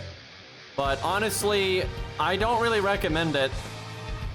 How do I put this? If like all you care about is that carrot on a stick stuff, it's like, why are you really playing the game then? Like, are you really enjoying the game? And farming that much in a short period of time is so unfun that I'd rather just do something else. And then if FGO isn't fun, if you don't farm like that, then it's not a fun game. Like, period. Now, different people have different, you know, criteria and stuff, but that's very much how I see it. I'm like, if I have to farm an unreasonable amount during a short period of time to enjoy the game throughout, then I'm just not gonna play the game. I mean, it's that simple. But thankfully you don't. I normally, there's been a couple of times I farmed lotteries a bit harder than normal, but like I don't normally, I don't know, it's hard to say because like I normally will only open like 20 to 30 boxes, but I've got too many accounts and I normally open like 10 boxes on the other account, so I still actually do open a lot of boxes, but if I only had one account, I wouldn't do more than 30 boxes. Like, I don't give a shit. It's not worth it at all. Too many things in life to do that aren't farming in a gacha game. This is the first time Percival's gotten an art card, and I wouldn't want that one because I'm wasting the cooldown, but I'm not gonna keep resetting for this stupid shit. This is dumb as hell.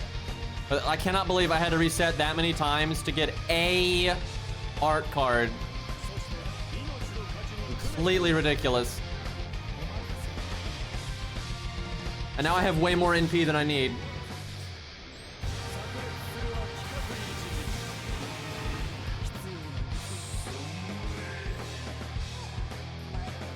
But some people like farming, and it's a good way for them to like kill time or unwind after work or whatever. And you know, if you enjoy that, that's fine, right? But yeah, don't let the FOMO get to you. I think that ends up burning a lot of people out.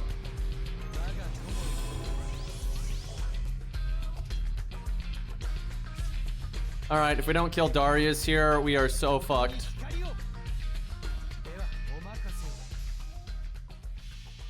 Ideally, we kill Darius and Ivan here.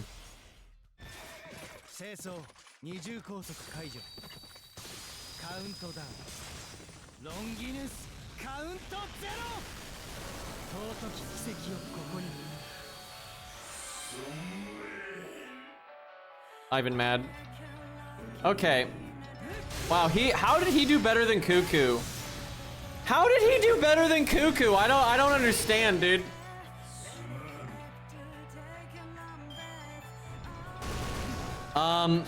Really? See, I'm telling you, there's no way Saber Karna can solo this if that happens. There's no way. Like, there's absolutely no way, like, Saber Karna is gonna win if something like that happens. Like, are you fucking kidding me with this? Funnily enough, though, we're not dead. Percival is good enough that he can potentially run that back. That's really bad. Like, that's really, really bad. But we're not necessarily out of this yet.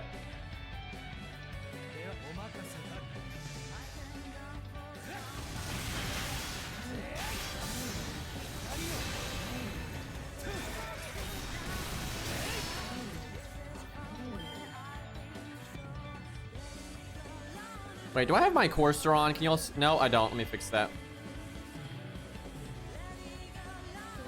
There you go. Although my mouse is so small, it's kind of hard to see. Little pointer.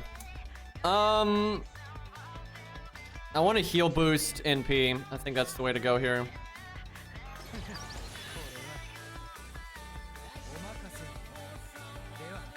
I whiff a lot of NP gain, obviously, but I need that meaty, juicy heal. You know, that W dance is good in general, but it's really good with this song for some reason. I don't know why. That fits.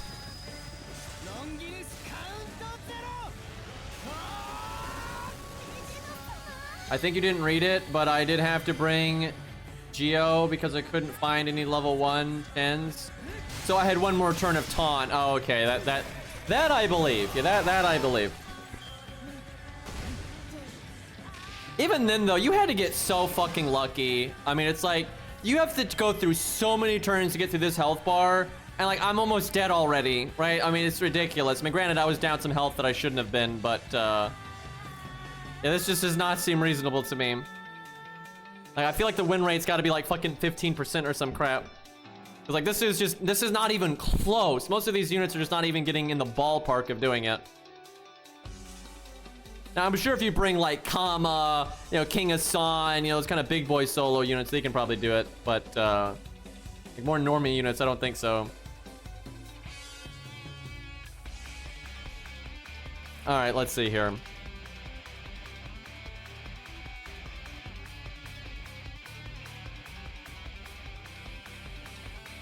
Burgers might be able to do it, depends. He's really bad against enemies that NP rapidly. I guess I have to invulnerability here because I can't, I'm so low on HP, I can't afford not.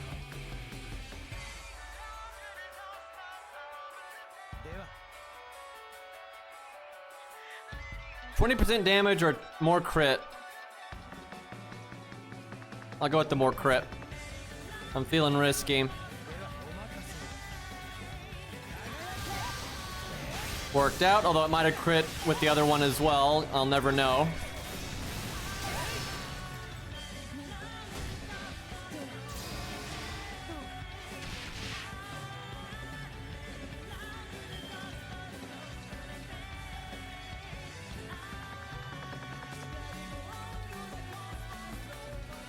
What's the play here? I don't think I can heal boost first. I gotta try to loop.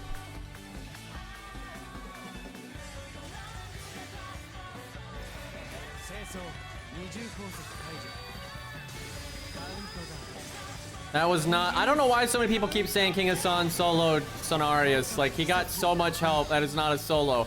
It's still great value. It still shows how good of a unit he is, etc., right? Because his, like, debuff resistance is really good there. That's the whole reason it works, by the way. If you don't have debuff immunity or debuff resistance, you basically just cannot solo that fight. Like, or even be a last man standing for it, really. Like, it's just... you die so fast. But, like, it's just not a solo. Like, he got... And also, the guy that did it even said that it was, like, an RNG shit... And you can tell, like...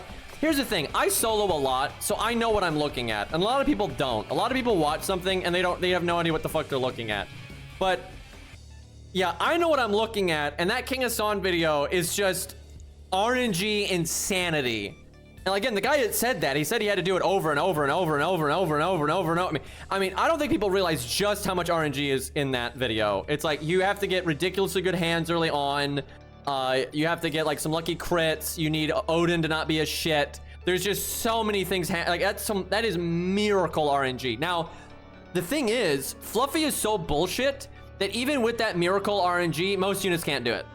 Right? Even with the extra help. Even with like George's Bond CE or using a VC Brawn or using Castoria's buffs, because that's another thing, everyone's using Castoria's buffs and shit like that.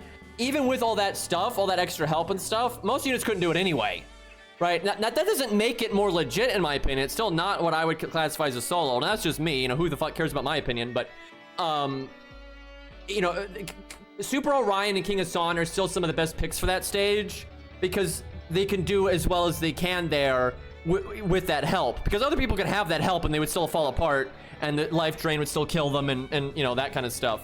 But yeah, that fight really is have debuff immunity or debuff resistance or something like that, or get the fuck out. It's just not happening otherwise.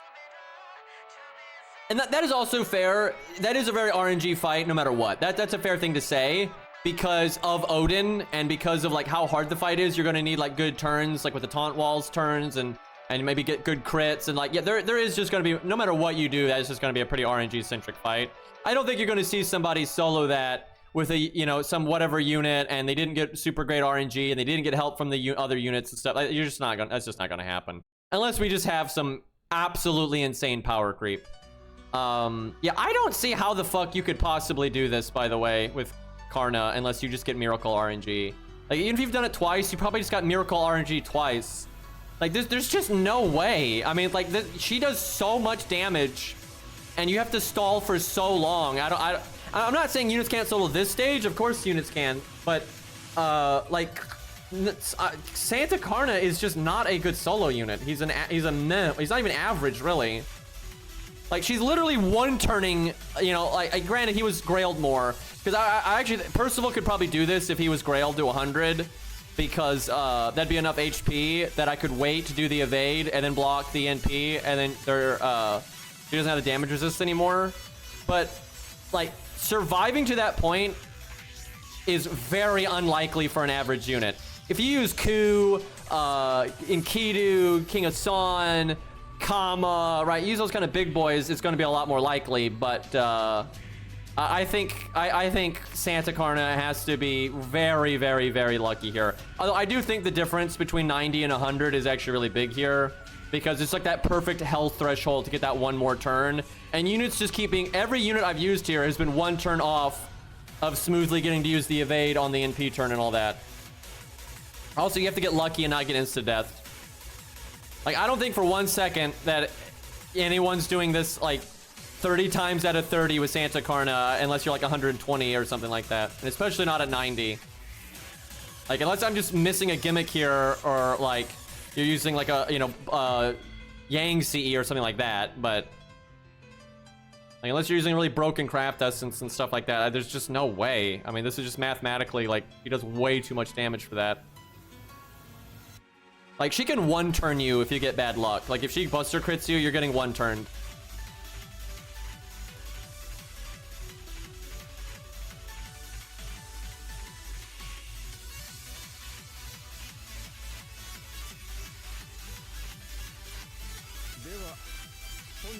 I'm trying to think though, chat. Is there any other units that have really good anti-debuff that have any degree of solo ability? Because they're the only units that are good for like last man standing scenarios, really.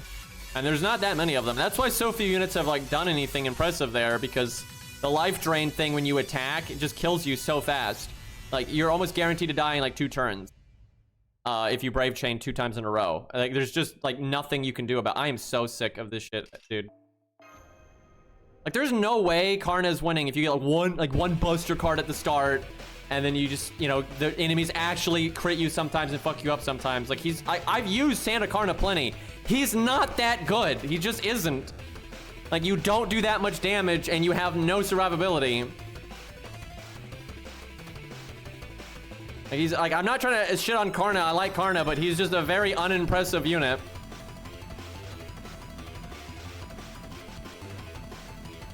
I mean, I will say though, I do think single target's better than AoE here.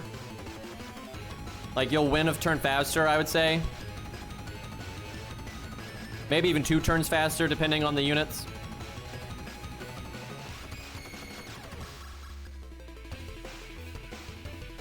If Asclepius could give himself guts, he'd probably be broken as hell, honestly.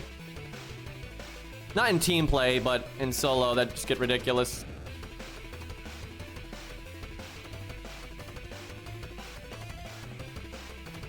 No, debuff cleanse CCs don't work very well there.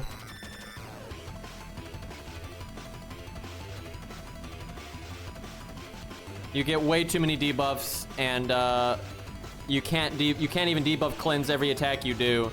You can't debuff cleanse your NP, you can't debuff cleanse your extra attack, and you're gonna be doing those all the time. And there's so many extra debuffs there, you're not gonna get rid of the life drain all the time. Like, no chance. Also, you can't stun Fluffy.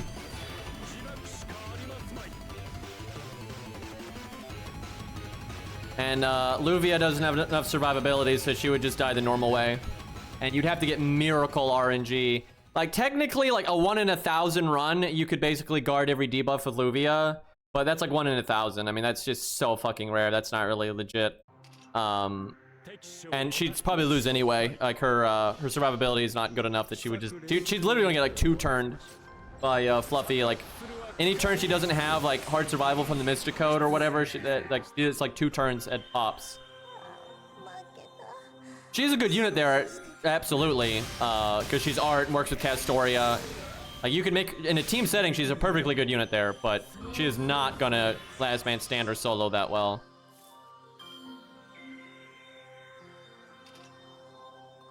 And like I gotta be clear here, I'm not shitting on Super Orion or King Asan, right? It's just they can't really solo that, right? They need extra help, and it's because the way that fight is just bullshit. But they're still the best 2 for like the job, right? Like they're still proving that they're like the best 2 units for that job, because no one else could even do it with that extra help that they were using, right? And even with the super crazy RNG like King Asan got and stuff, they're not gonna do it anyway. So like they're still really good for that fight. But it's just that fight is so bullshit. You're really just not gonna do it legit. It's just not happening. And if someone ever does it legit, it's just gonna be a sign of insane power creep. I mean, like the unit would have to be so fucking broken to be able to do that fight smoothly. Technically, I don't need this. Oh fuck! What happened to? Oh, Chen Gong's NP is what happened. I was like, why is he missing HP? I'm gonna just cast that. I don't want to risk not having it. Well, hold on. It doesn't necessarily have to be that much power creep. I'll say this. If you had a unit that was like King Asan or Super Orion, right? A very comparable unit, right? And they were a foreigner, they could do Cenarius legit. And that wouldn't really be that power creepy. They just happen to be like the absolute best tool for the job. Because it's kind of a coincidence that we don't have units of that caliber really for foreigner. And that's especially with the anti-debuff mixed in. Dude, there's like every fucking time, dude. That's ridiculous. There's no way.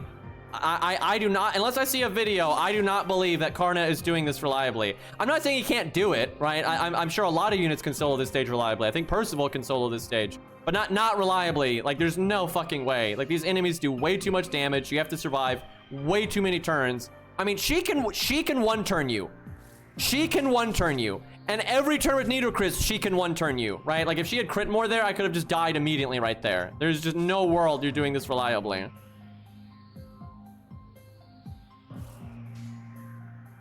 Now, there are units that can solo this reliably. Like, when you go to because there's units that are much better at soloing than Percival or Cuckoo even, or Santa Karna and stuff. I keep wanting to say Santa Kama, but that is not a thing. Got to do that order for the heal boost.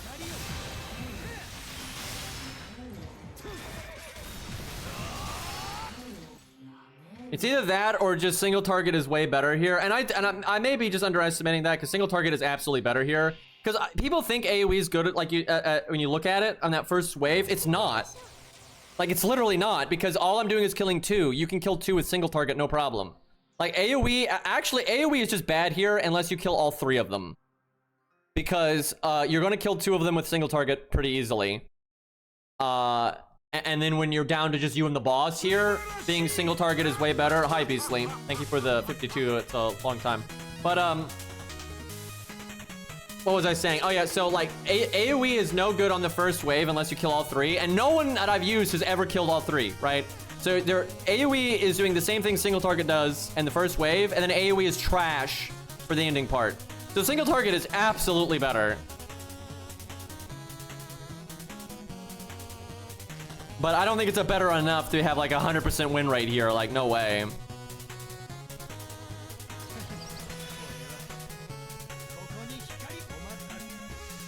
Now, it is for some units. There are units that can solo this stage, I think, without problem.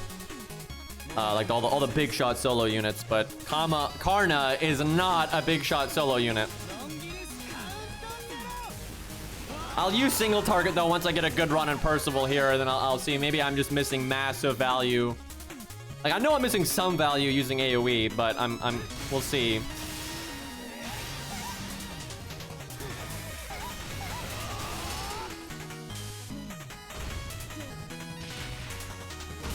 Like, look, there's just, you have to get, look, she just basically one-turned me from full HP.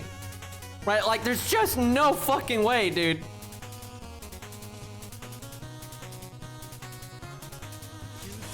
I mean, I might be getting exceptionally bad luck on these runs. Because you can get unlucky streaks like that, but still.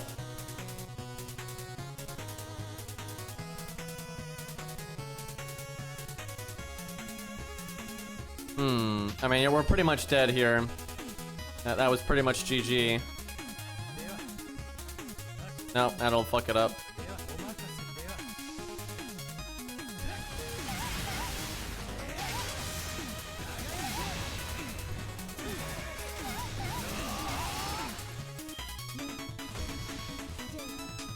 Single target could probably break this when the damage resist is still there, and then one turn though the final HP bar, depending on how big it is.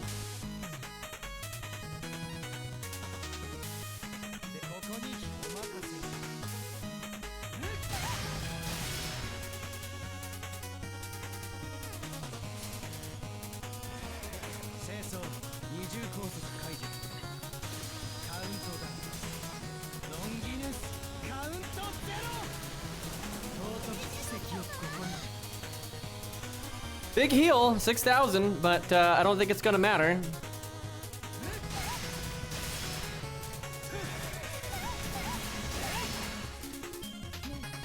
Also, I hate that they delay her NP for so long. Hey, look, we got one turn. Yeah, dude, there's no fucking way Karna has even a remotely good win right here. But I don't know, and 100 does help. Like, Percival, if he was 100, would be doing a lot better, but... I'm gonna use a single target unit just to, I want to see, like, I've never even made it to the second health bar. So we don't, like, the second health bar might be like a joke. Also, the stage might end when you break the health bar. I didn't even think about that. If the health bar, oh my god, if the stage ends when the health bar breaks, I'm gonna be so angry. Because then you just use the evade already. Like, I should have already used the evade from the Mystic Code, and like every attempt I've done would have actually worked. Like, pretty much every attempt I've ever done, if I just front-loaded my survivability, I swear to God, if this stage ends when you break that health bar, I am going to be so fucking livid. And I'm coming for Ace, because if Ace knows, and he's been withholding that information on purpose, I swear to God, I swear to fucking God. Okay, hold on, I'm getting coup for this. We're gonna be very mean here. Because I want to see this second health bar now. Okay. Alright. We'll not do Yang CE though. Okay, I was gonna do that, but that's a little too stupid. Let's not go that far. Let's have some degree of restraint here. Besides, I've actually been wanting to use Q on kind of a vanilla value check like this. Because I want to see how the Stargen is right now. He's going to have more Stargen. The skill tree's not maxed yet, and there's still a lot of Stargen to be had, and extra up and all that. So I'm interested to see though where we're at right now. But there's more to come potentially, unless we hit cap. I might keep these on, even though they're not really good for the fight, just because I've got Yang CE on my support list, I think. But fuck it. Maybe we grab a crit down, though, the way this fight is.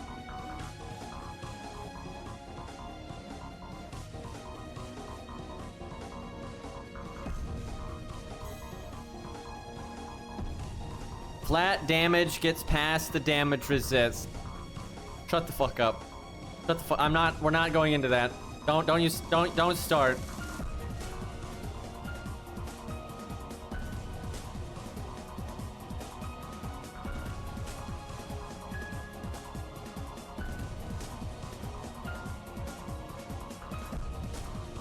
Where is it? It's so hard, dude. This fucking UI, dude. Oh, it takes so long to find anything. It's not the best one, but I can't be bothered to find the best one, so I'm just taking that one.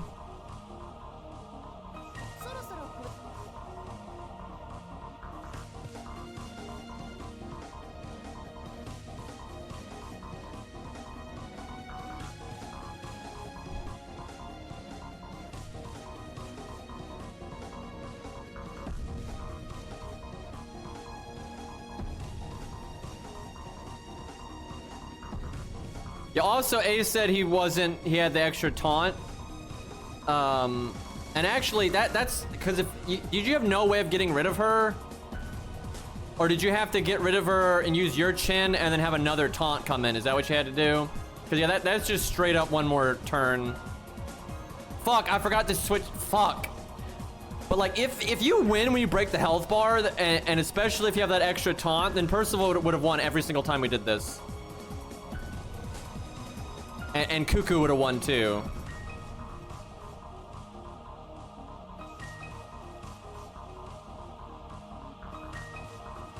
Dude, this is so dumb. I brought the wrong unit, and I have to watch this. Now I have to quit out, and then I have to watch it again. This is just such a perfect example of FGO just being fucking stupid.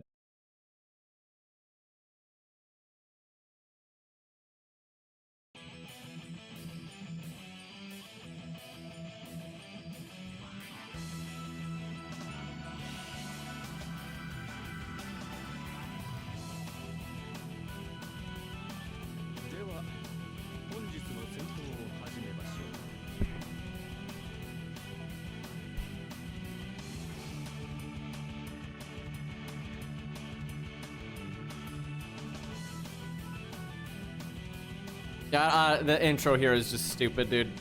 What the hell?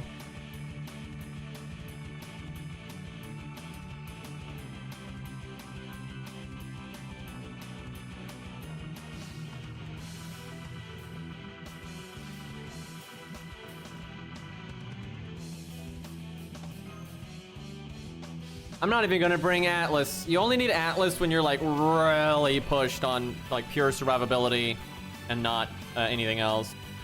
Kind of strange how Q's changed like that though.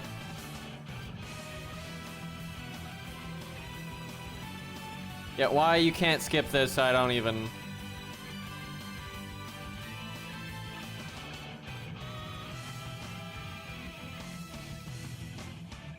They put more effort into that screen than all the updates for the anniversary. Hey, fan, thank you for the 49. Long time. We've had some long subs today.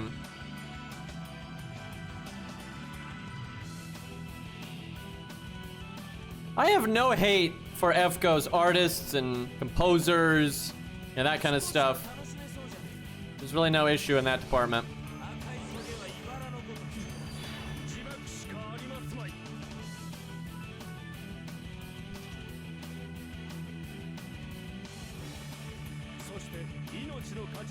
Oh yeah, I don't have Q's passive.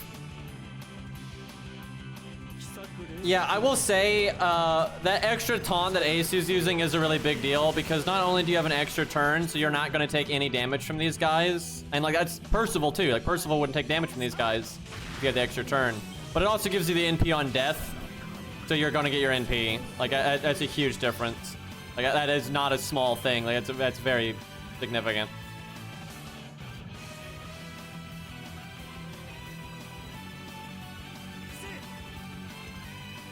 I don't really care about critting that much.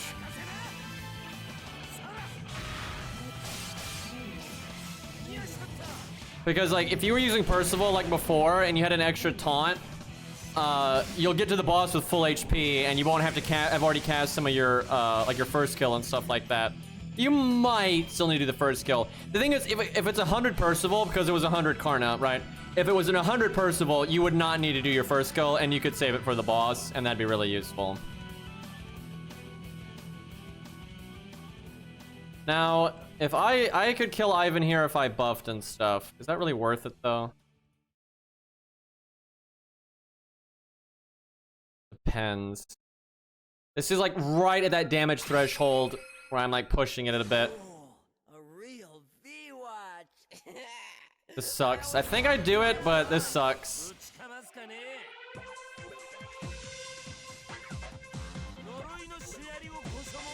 Because if this doesn't kill Ivan, this is so bad. Because then I'm just throwing my attack up away. Okay, we got it. Like, I could have maybe done it without the attack up, but it'd have been like at the mercy of low high roll.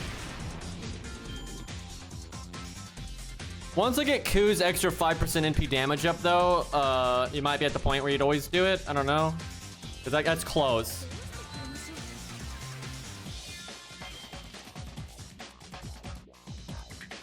But see, like an extra taunt there, I could have just taken my time there and not worried about it and just done quick, and then killed Darius next turn. Still taking no damage, and I would still have my Guts attack up, and I'd be 1 turn closer on PFA. Like, that's huge. That's way more than 1 turn of value, right? And that's kind of what I'm talking about when people cheat. Cheating's not right the way of putting it.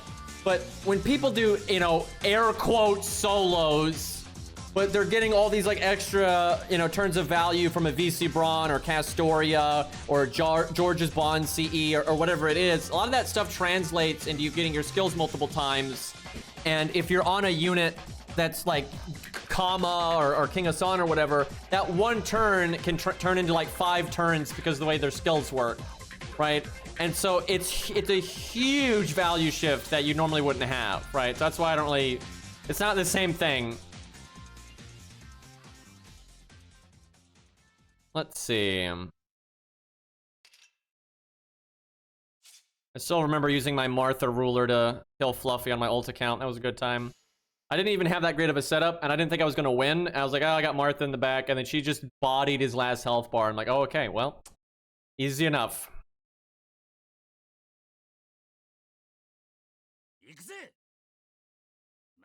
And I'll focus on NP gain in case she like doesn't attack a lot. I like how I didn't crit with a single fucking attack there. She did, though. Technically, I shouldn't heal because I do more damage. I can heal next turn. Music, please.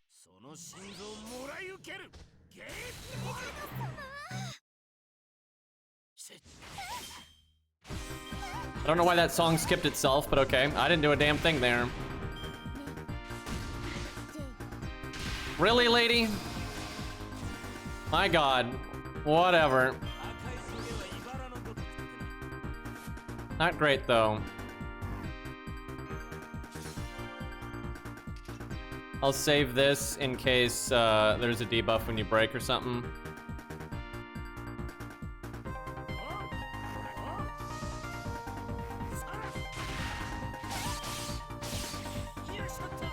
Wow, we haven't broke. That's so fucked up.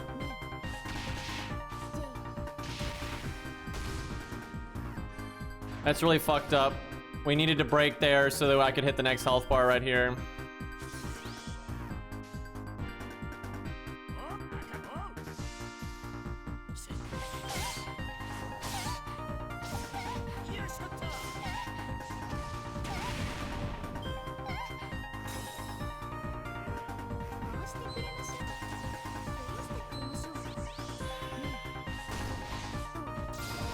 If the fight doesn't end, I don't see how you can possibly do this with Karna, dude. Like, there's just no way. Like, obviously, if you cheat, like, with extra taunts and stuff, but, like, I don't think he'd even get close, dude. Like, somebody slot Karna, dude. There's just no way. Like, Ku can do it, I just have to play better. Like, I was playing really sloppy there, because I still had the attack up and all that. Like, you can one-shot that last health bar, potentially.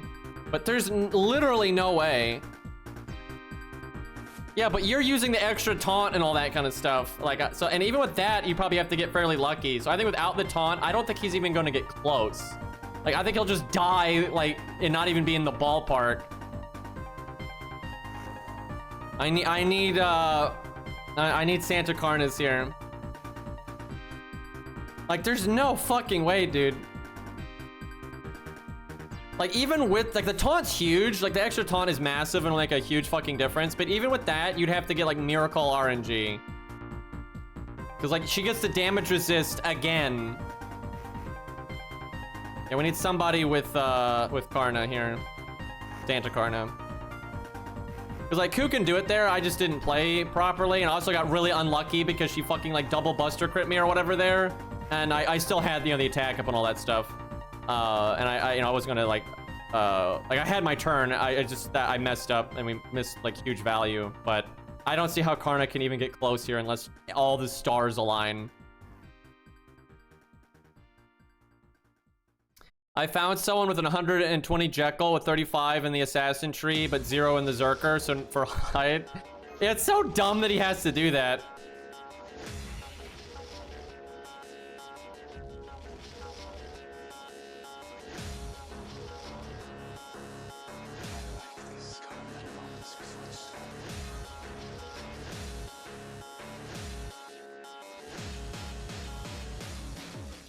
Why are there no Santa Karnas, dude?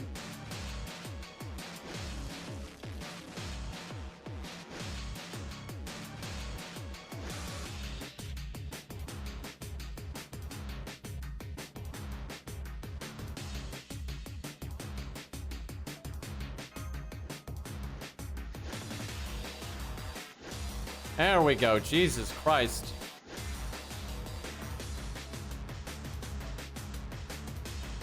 I'll wait. He's for the command codes. They update automatically though, so it's fine if I add them now.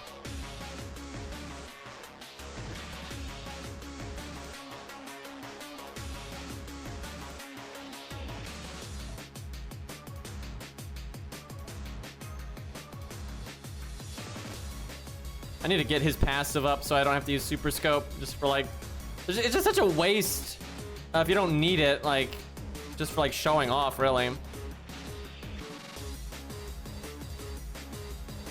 Let me know, Ace, when you're ready.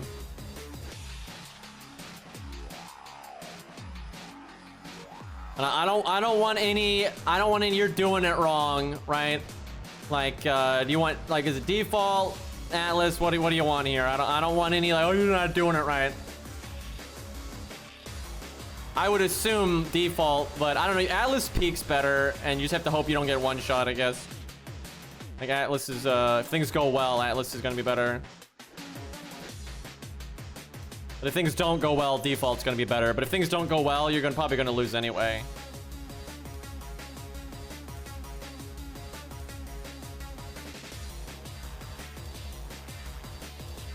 Like, I don't think this is gonna be even remotely close, dude.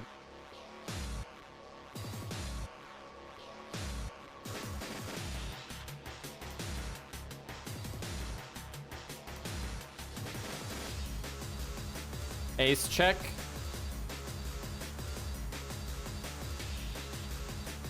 This is not a skill issue, dude. Like that, this is just so bullshit. All right, what mystic code do you want, Ace? Fuck the CC menu. I agree. Default. All right.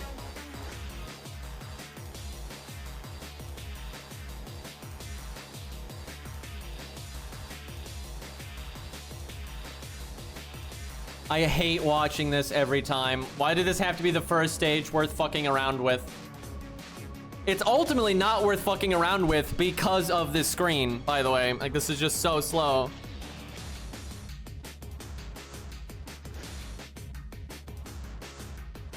But the damage resist does make her pretty tanky, so...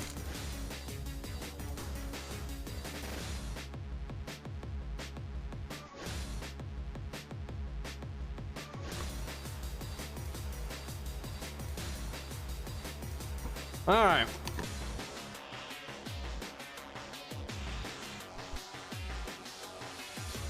You can't even skip this, man.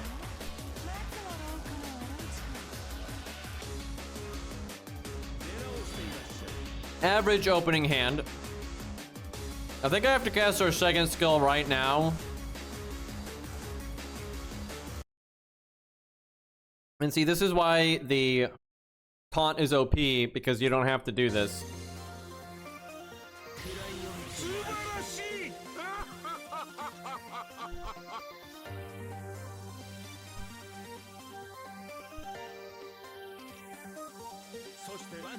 Nice average opening hand, though. I'm glad we didn't get an exceptionally good one or an exceptionally bad one. And Sphinx, thank you for the 15 months, ma'am.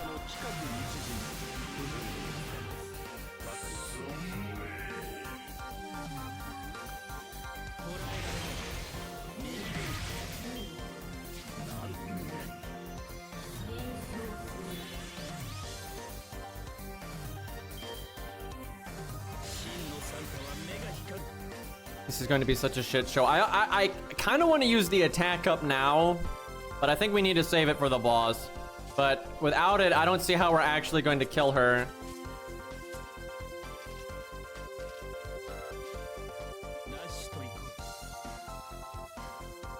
Just get lucky, forehead. I'm gonna really bet on that 40% critting there.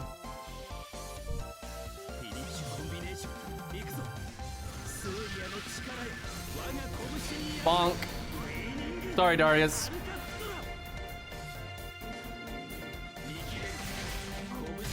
He didn't crit. He would have killed if he had crit. This is what I'm saying. It's just like you have to get so much bullshit RNG, otherwise you have no chance here. It is so lame though that I didn't get that. 'Cause that would have killed. I could kill them both now, but I'll have to blow my. It's probably worth it. This sucks, but I think I gotta do it. What if he doesn't do 77k?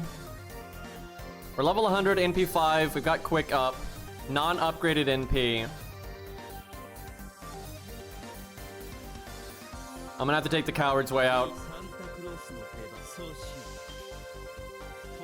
If we failed to kill there, that would have just been so bad.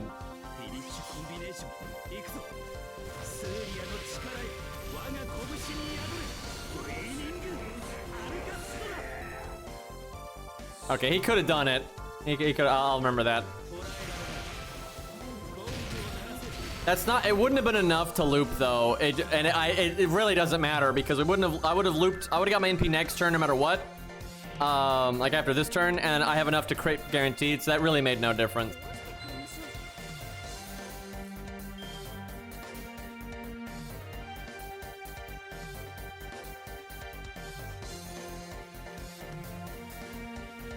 Well, I want the heal boost.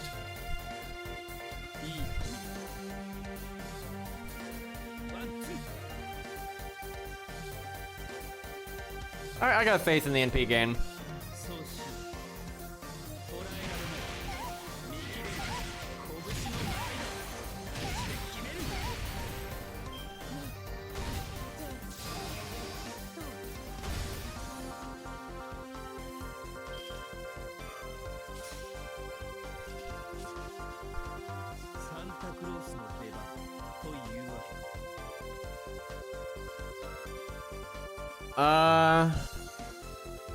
I actually think Rainbow, because the crits are higher.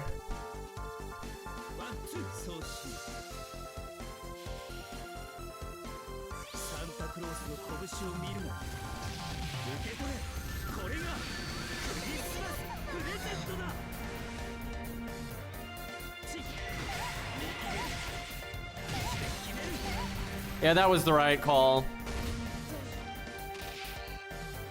See, she could, if she, this is what I'm talking about. If she did the turn she did to Ku there, he would be dead right now. We would have died right there. We just got lucky. She just did like a bunch of quick art bullshit there, and she didn't crit, right? Like we would have died right there. And like the thing is, if I had evaded there, we would just die, you know, on the NP. Right, and I will say, I think Percival legitimately was getting unbelievably bad luck.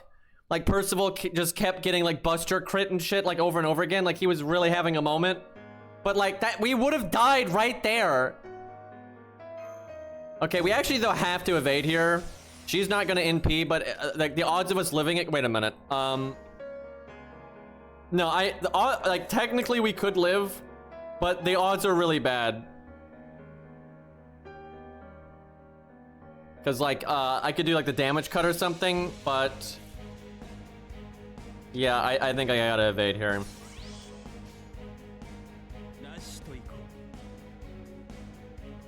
That guy quick.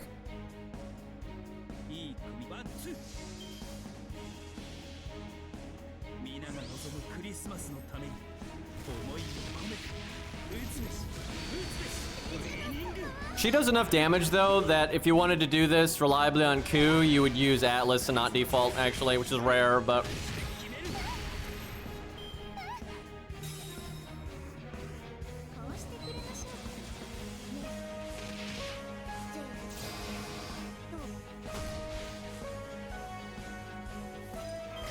I swear to God, we might win, but it's just because we got stupid fucking lucky, although we have not won yet.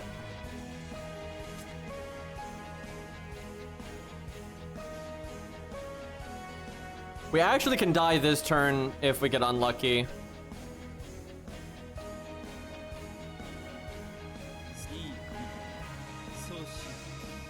Because she can attack 3 times and one-shot us if she busts her crits or something like that.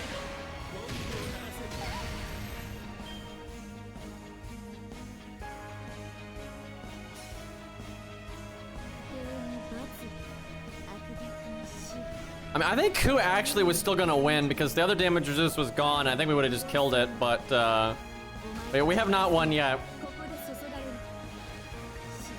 And also, we got so much luckier than the other two did, and we can also just die. Oh yeah, we could get insta-death there, and we could get killed by a Buster card here.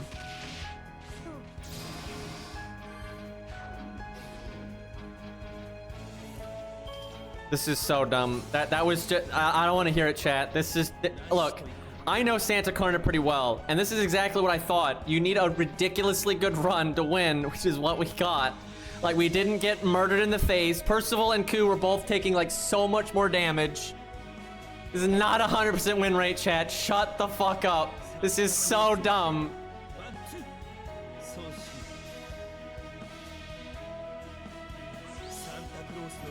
Like, you literally saw that turn where we got normal attacked, where the damage she did to Percival and Ku would have killed him, right? And it just didn't happen. That's so dumb. That is so... I'm mad. Oh my god, dude. That's so fucking stupid. That is so fucking stupid, dude. All right, hold on. I'll do it again with some... I will say this, though. Karna is better at doing it than Percival. Even though I think Percival can do it, potentially. But AoE's not good here. Like, AoE's just not good here. Like, single target is better.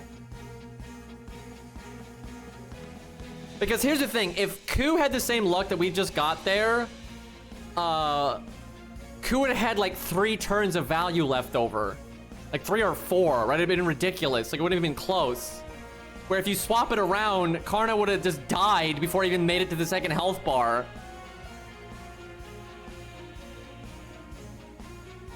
I need to use 100 Ku, but I'm too lazy to get one.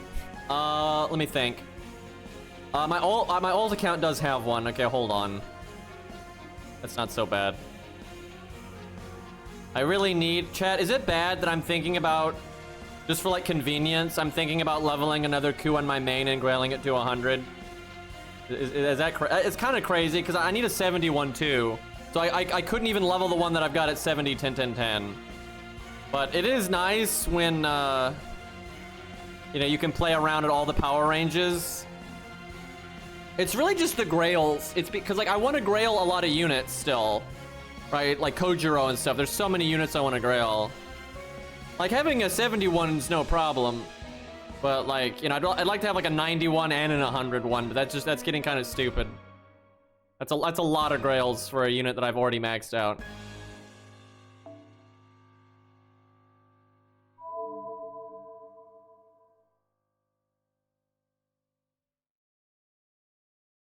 Why am I in the middle of a stage?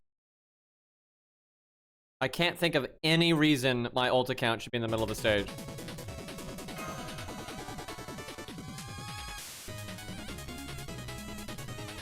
If we have to go to 150, I'm gonna be so pissed off, dude. People in Cairo's stream were saying, like, 150 tonight. Oh. Right. The game crashed. Chat, I am too lazy to deal with this. I'm just gonna use my 121 for now. And then if it's, like, razor close, then we'll try 100. But I cannot be bothered with this shit. Because I have to go through all of that all over again.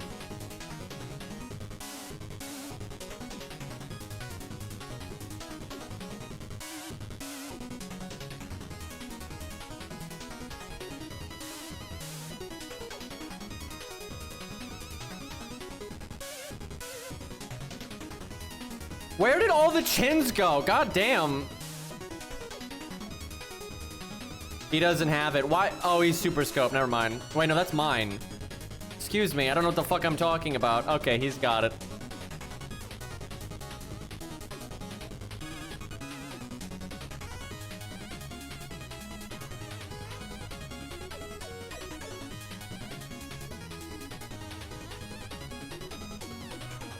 You scrolled past two. Well, one of them was like, fucking Kate or, Black Grail or something. Chat, I just got, like, peanut, like, what do you call it? Like, dust in my eye. Thankfully, I got it out really easily, but I had just eaten a peanut and I forgot. I'm delirious with rage, chat. That's why. And then I scratched my eye. Thankfully, I got it out immediately. It's fine, but Jesus. I'm not allergic to peanuts or anything like that either.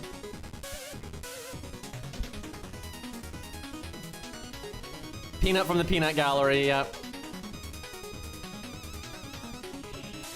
I've never done this. I eat a lot of hot food and stuff, and I love peppers and spicy stuff. And I've never gotten spicy stuff in my eye, but I've known someone that did, and oh boy, did they not have a good time.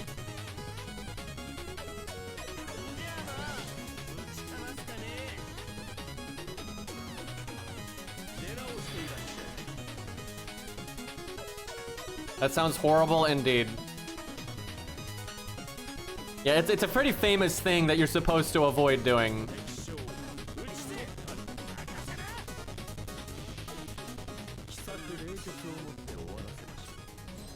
And see, we're already getting worse luck because Karna got quick art, so he got a bunch of NP gain. Where Ku just got a quick card, so it's not enough. So we're already behind on something here.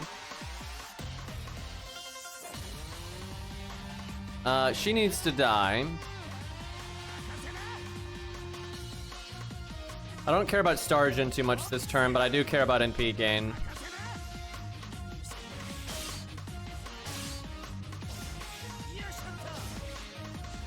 Chat, can I please get Hawaiian Shirt Ku? I've waited so long. He's a really popular character. Why are we getting a summer Vortigern Oberon piece of shit? Right? So he gets his summer skin already. Like, are you kidding me? And fucking Izo got one. It's so stupid, dude. Bullshit, I say. So it is possible that Ku can do this without his damage up, but it's just so close. Let's find out, though. Nothing ventured, nothing gained. We'll do Rainbow.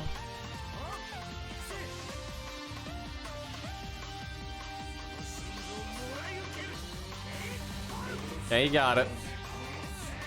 Close, though.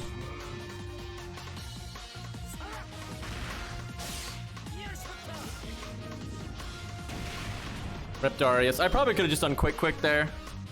A crit turn here would be fine. I'll play Fate Samurai because Ku's in it. I'm really skeptical of the gameplay. It looks pretty brain dead. Like floaty, mashy, Dynasty Warriors kind of stuff.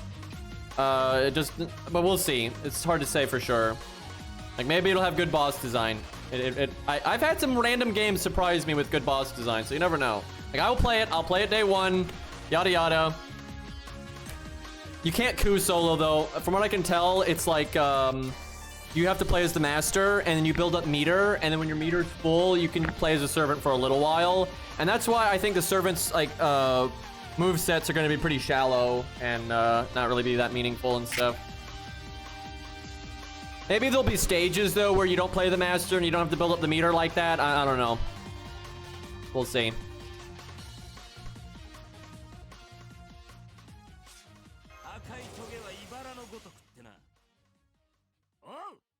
I haven't looked at like interviews and stuff, so maybe I'm out of the loop and I'm wrong.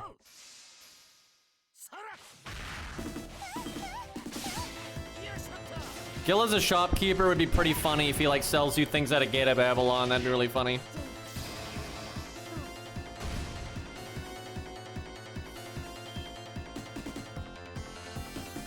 Yeah, I'm gonna be honest. Its gameplay doesn't look half as tight as Neo. Like, no, not at all.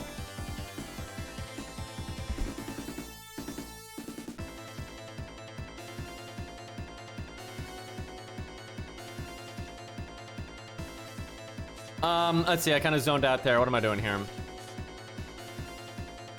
Now see, like, Karna had this turn here. Like, we've already taken more damage. And, like, on a turn like this, though, Karna didn't die, right? She did, like, no damage on this turn. And it was Karna. She did, like, quick art and nothing crit. And it was, I think it was, like, double quick, right? She did so little fucking damage. But I've done that. Here's the thing. This is why that was so stupid. Like, Ace, shut the fuck up. You know I'm right. Like, I've already done this stage so many times that I know on average, she does insane damage. That was so rare that, like, that Karna took so little fucking damage there. Go back and look at the VOD. This is so bullshit, right? And, like, all those times with Percival and stuff, she just threw out massive fucking damage over and over again. And I'm gonna do this just because I'm so confident she's gonna just throw hands here.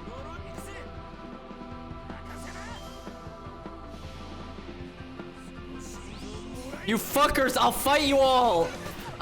Let's see here. The defense down's nice. How did I do? Oh yeah, the damage cut, of course. Or the damage resist. I was like, what?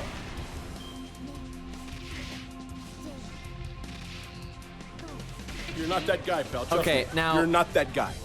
See, we got lucky too. We didn't get as lucky though.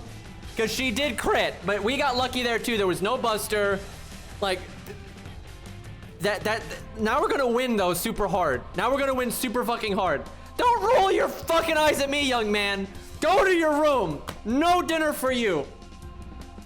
So stupid. Like, like every time Percival did this, he just got obliterated. Right? Like every fucking time. Like that one time he was almost at full fucking health. Right? He had healed for 6k and all that. And then she just one-turned him. And that happened over and over again. These fucking teenagers, man. No respect. Ridiculous. All right, the 3 turns on Guts. I can probably just PFA now then. No real reason to wait. But, like, because we didn't die there, we now have, like, massive wiggle room, right? And it's just, like, Snoozeville. I could probably put the quick last, but whatever.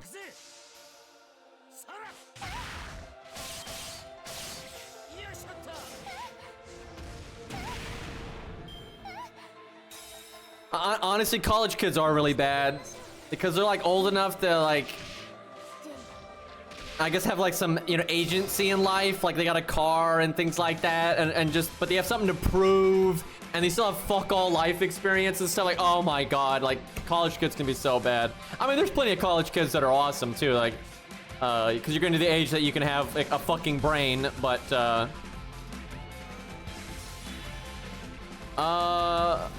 I guess I just wait a turn. The NP. I don't get a lot out of it here. Although I could quick chain. But nah, I'll just wait.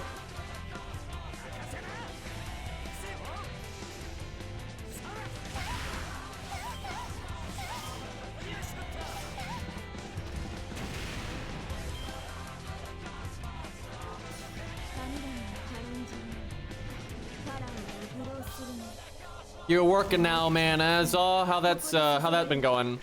And see, look, this is what's awesome about Ku is we have guts. So if her insta death happened to proc, we'd be safe anyway, right? It literally it wouldn't matter. Insta kill could proc there, makes no difference. It literally do nothing.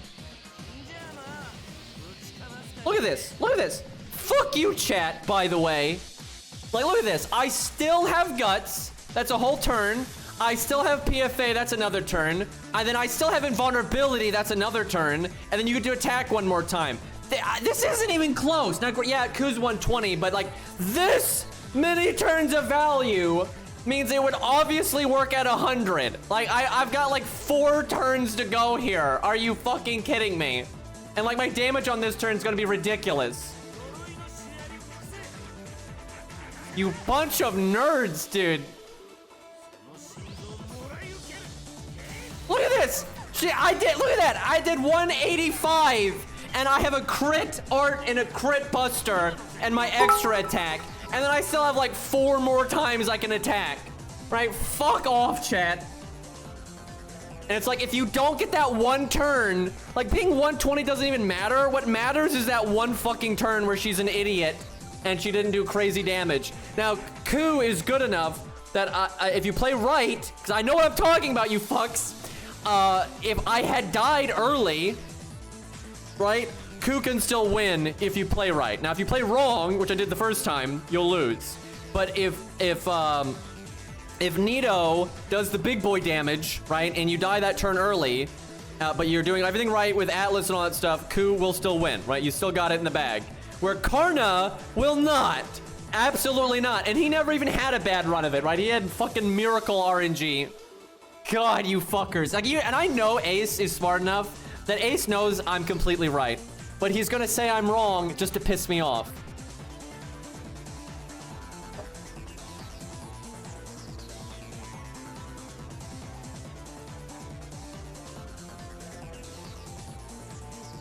I'm gonna slap this man. I'm gonna slap this man. And it's not even, I will say this though. I will say this. Single target is definitely better here. It's very noticeable that single target is better here. But here's why. Because you can't be on so much joke copium that you can't see that Ku just had like 4 turns of value left over. That he could have killed, you know, done so much. He didn't even do the art and the buster, and then he still had guts, PFA again, fucking invulnerability, right? We had so much gas left in the tank, right? Like, that's just a fact. That's just a goddamn fact. And the fact that he has that much extra value, right? That means significantly lesser units like Karna can potentially do it, right? Okay? But that doesn't mean that Karna is a good solo unit. Like, are you gonna get the fuck out of here, dude? Actually, I don't know if Ku lost because we still had that turn and stuff. I don't know if we actually lost before, but all right, you know what, chat? I'm okay. Okay, chat.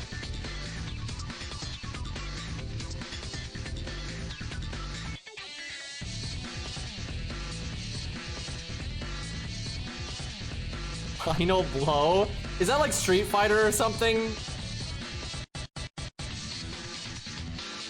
Must be like a fighting game or something like that.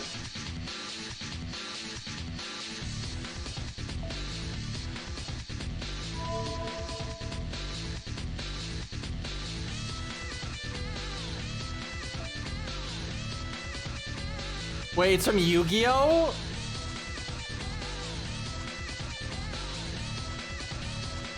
Huh, is that like Master Duel or whatever? Does that come up when you like kill somebody or they're like about to die or whatever? I know, but everyone, like 8,000 life points is just nothing now. Like, honestly, they need to give players like 30,000 life points now or something like that to like force people to slow the fuck down. That's like the only way you're gonna stop all this like wombo combo bullshit. They also just need formats so they can ban everything. Like, they need to ban like every fucking card in that game and just start over. Oh my fucking god, that game is such a mess. It is just so easy to wombo combo people. Like, it's just absurd. And like, there's just, everything is so convoluted now. I think Yu-Gi-Oh! Was like the perfect example of a convoluted game. I mean, you can stop the power creep. You literally just make formats. That's the way to do it. You can roll back the power of everything so hard if you do formats. But I don't think they're gonna do it. I don't know why. Everyone wants them to do it, but they're just like, nope. All right, Ace, where are you? All right, let's do some some tests here. All right, to be fair, like we normally do to test here is no sure hit command code, but a defense removal is fine. Like, I'm not gonna throw him to the wolves that hard, right? Like, no defense removal command code really is insane here. Now, I will say this: if somebody solos this and they don't have like inherent sure hit or inherent armor ignore, like Fujino, you know, it is really impressive if they can win with any of that. Dude, Fujino is so dumb for this stage because she can do it with no command codes, no sweat, because she has sure hit and armor ignore, which are the two things that make this fight annoying. So.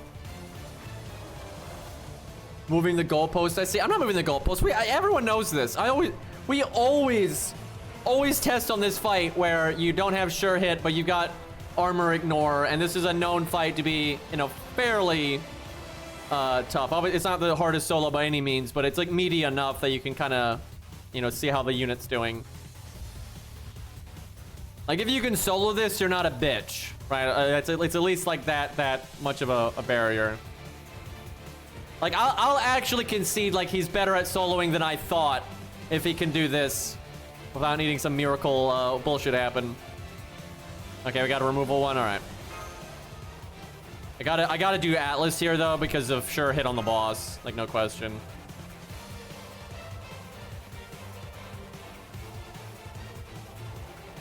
Oh yeah, we gotta show off some Saber Altar. Excuse me. Does anyone have a nice Saber Altar? I'll do that next. We'll do team and solo and all that. I completely forgot. Yeah, well, we totally need to do that. All right. Let's see here. A little loud there, game.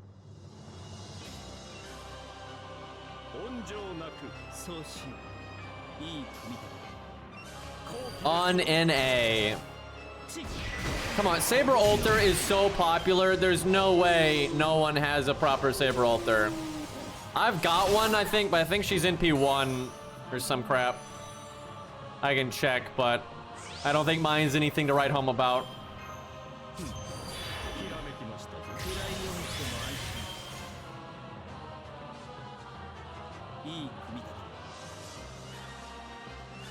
I'll do quick last for the stars.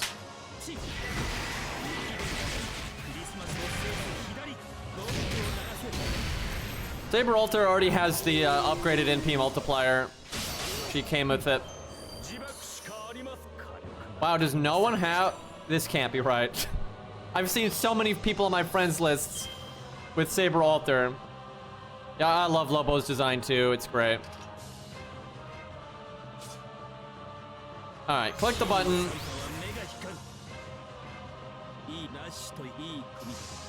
Rainbow chains make this a lot less annoying, I'll say that.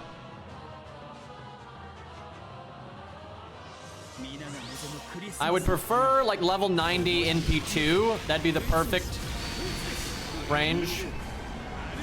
I'll check what I've got. I don't know if I've got like the Saber gems to level her stuff. We'll see though. Just need a lottery event or something. Dude, he has cast that quite a bit. Thankfully we got the I should not have done that. That was a mistake. I was gonna get it anyway.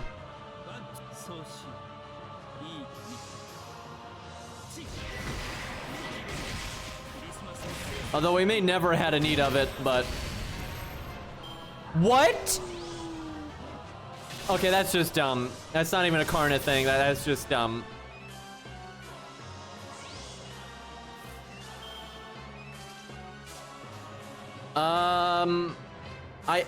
I kind of want to NP to do a quick chain, but maybe not. I think we want to get the heal off of this. Well, that was a bad turn.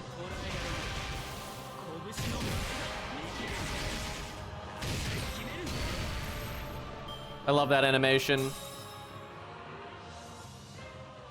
If Ace was the one playing, he would have broken. Facts. I hate you guys. You guys are so full of shit. All right, let's see here. Okay, good timing for all this though.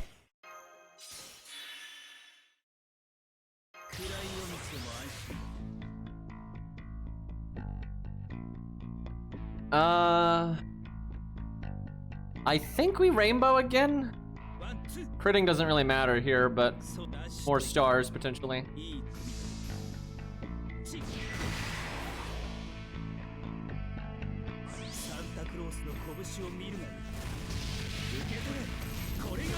Ace, how much of a Karna fan are you? Like, are you gonna 120 Santa Karna someday? Like, are you that? He's my favorite number one. What? I didn't even know that. Why isn't he 120? Oh wait, I know. Don't. I'm sorry. No, I'm sorry. I didn't mean it. I know why he's not 120. My apologies. Yeah, I know why. I know why. That was uncalled for. I apologize. I take that back. Okay, we can actually win if we get really lucky here and he doesn't attack 3 times. I don't know what. I wonder if we could kill here. I'm gonna bust her. That's the better peek.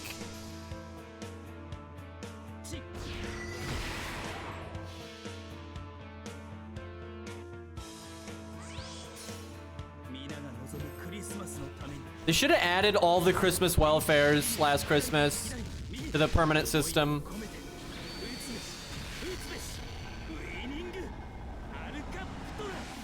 God, he is pretty awesome. Oh my God. Well, if he doesn't attack 3 times. Oh shit, we might actually win. That. If he defense ups again, we actually might still lose. Okay, now we got it. Yeah, we can remove the 1 and then kill him. So he okay. Okay, chat. I'm a little impressed. I'm not massively impressed, but I am a little impressed. But this is absolutely not as good as Ku, because Ku can beat this way easier. But that was really obvious by Ku having 4 turns of value left over in the previous stage. But I am surprised that he beat this. I actually did not think that he had this, and that was a pretty fair setup and whatnot. Now we could have lost though. This is not 100% win rate, but it's not. I don't think it's a terrible win rate either, because we actually had that 1 turn where he had like tiny life and all that. But that is better than I thought he would do. Now, see, what I would love to test now is like some of the other sabers that are like in direct competition with him, right? Like Sitting Master and things like this, because I've always said Karna's not as good as a lot of the other 4-star equivalents, and I stick with that. I think Sitting Master, if he's level 100 and all that, I think would do better. And like, you know, take jokes aside, chat, I think anyone with a brain will see that. Like, Sitting Master is just ridiculous. Let's see, what other 4-star sabers we got though? I'm curious who else has a shot there. Let me see here.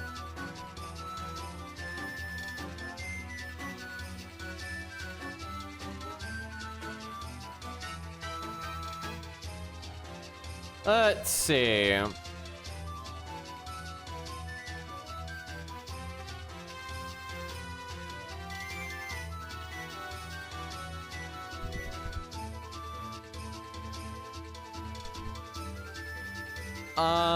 Maybe.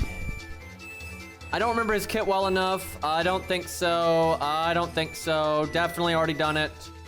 I don't remember his kit super well. He maybe. Kojima, I'm not sure if he's got the survivability. Maybe if he gets really lucky. I don't think so. I don't think so. Already done it. She can definitely do it. He can do it, I think, if you get lucky. This is an interesting one. I don't know. If he had an upgraded NP, I think he'd have it, but I don't know. He's very comparable. It might even just it might be down to like RNG. If they're like equivalent in their upgrades and stuff, they both have single target unupgraded quick.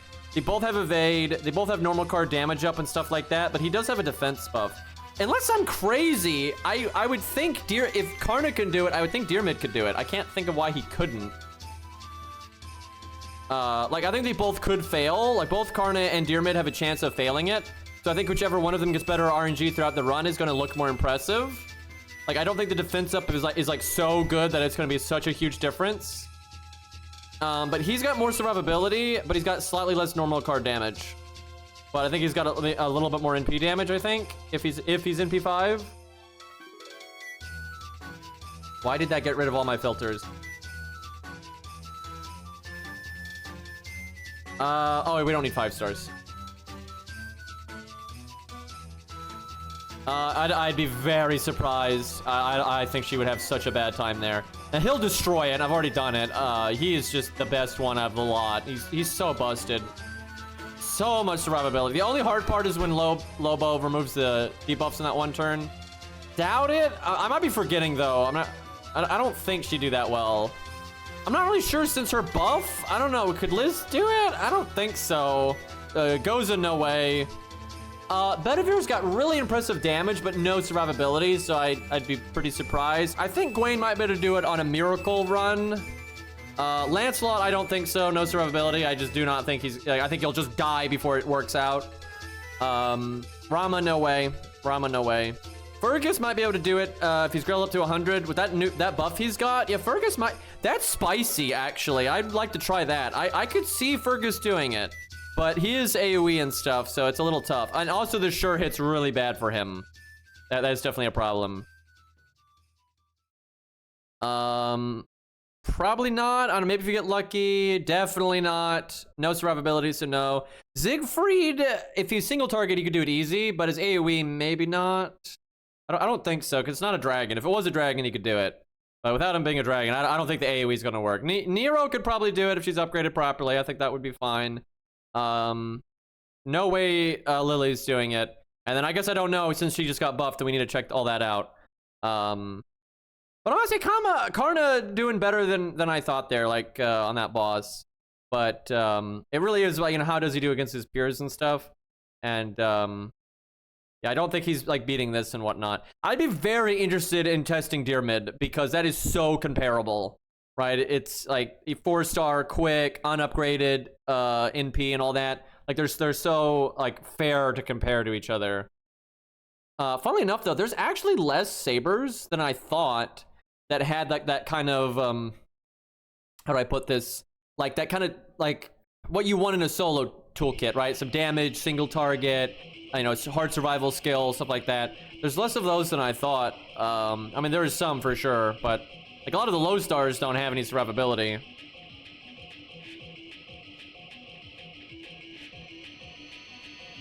Yeah, you know, Lost is not wrong about that. Just finding a random saber altar from a rando. But we'll see if somebody's got one worth a damn. Okay, there we go. I don't know if I like the 1, 2, 3s even here, so that might just be a coincidence. But yeah, that's perfect. I think NP2 would have been even better, but NP3 is totally fine. That's no problem. We do have the saber upgrades, but yeah, it's fine. It's fine. They're not that big of a deal, really. Like 100 is bigger.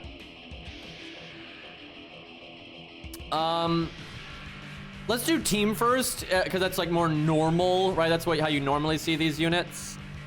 Wait, what account am I on right now? I'm on my ult. All right, here we go. This team's perfect. I don't think we need anniversary.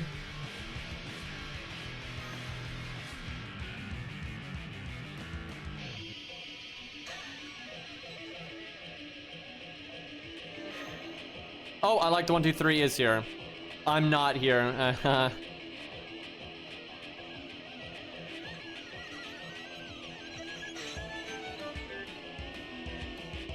Ace, do you have any interest in Armored Core 6?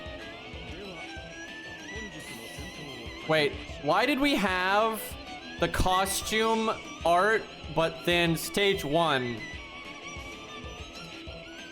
I guess like out of combat, in combat. I mean, that kind of works actually, now that I think about it. Armor is cool. I'm not complaining. The armor's fine, but it didn't match, so it kind of threw me off there. All right. I think I fire everything already.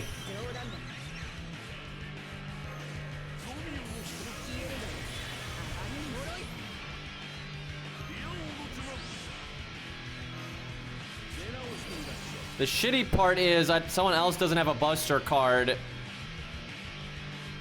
Oh wait, she has Pierce Vulnerability now. I forgot about that part of the buff. That's actually really nice.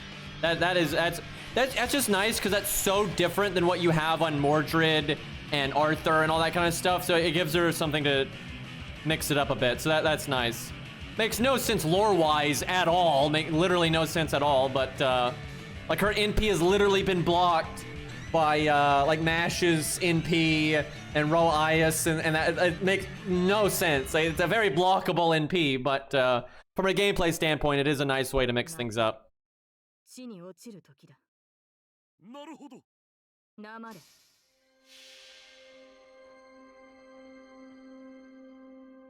But yeah, it's nice to have a niche like that.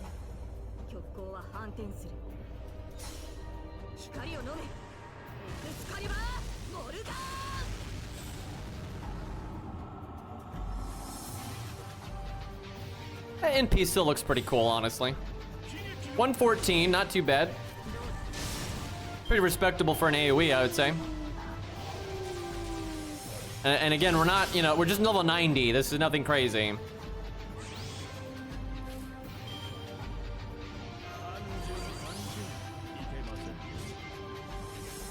Don't want Shin Gong to die too soon, but I'll wait a moment here.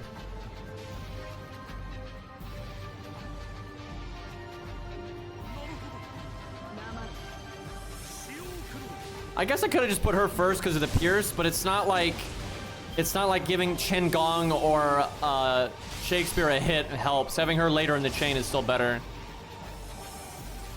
If she had gotten a Brave chain or something, though, then the Pierce would be awesome. I gotta heal Chen. I need him to live for a bit. I think I'll just take the crit chance.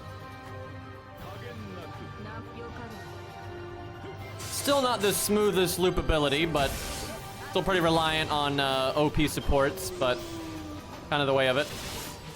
You could get to 50% pretty easy, though, and then use Waver or something like that, and Waver's pretty obtainable now.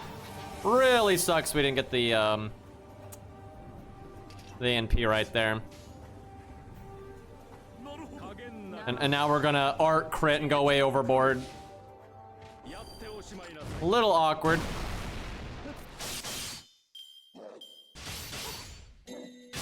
You son of a bitch. I was gonna like invulnerability next turn, so then I made it to the NP turn no matter what, and then taunt him. That sucks.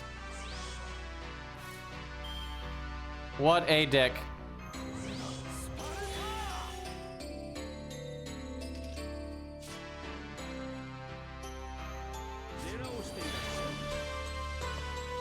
Okay, I don't have Pierce and vulnerability this time.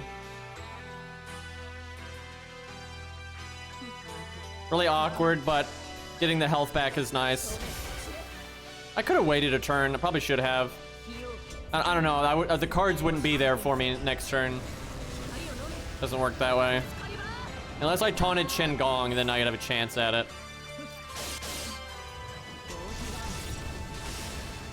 Did she just say Vortigern? Dude. If you know, you know.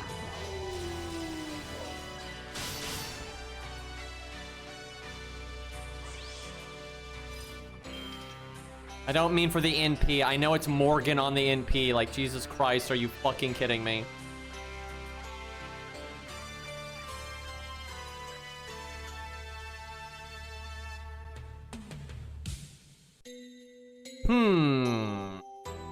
Well, I should probably do this. It's not a terrible time to go for the crits. I guess I just cast everything here. Like, the Pierce of Vulnerability is really nice.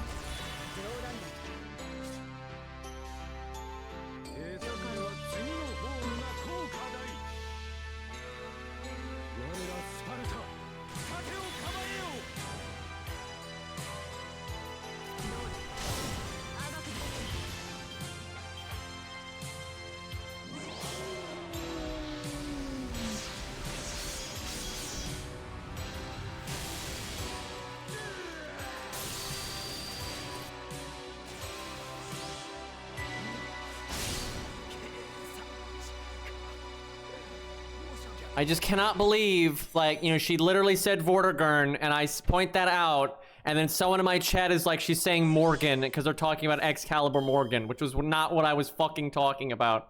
Like, who the fuck doesn't know that it's fucking Excalibur Morgan? Like, are you kidding me? Do I look like a VTuber to you? Like, are you fucking kidding me right now? Jesus. Nice hand, by the way. Yes? Oh, shut the fuck up. Look at you jackasses. Why do I ask you guys anything? Dude, this Pierce of Vulnerability is so nice, though, because normally it's really hard to use Hans's NP, because someone needs to ping off the evade, but I don't have to worry about it. Wouldn't matter on this turn, though, because, like, Saber Ulster doesn't have a fucking card, but, like, we very much could have had it, and then we would have lost that value.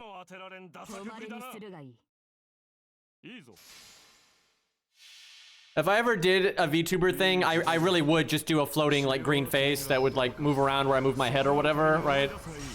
I would be pretty memey with that. Somehow we got off my playlist. Like that last song that was playing, even though it's on my playlist, that wasn't the playlist version of it. I don't know how that happened.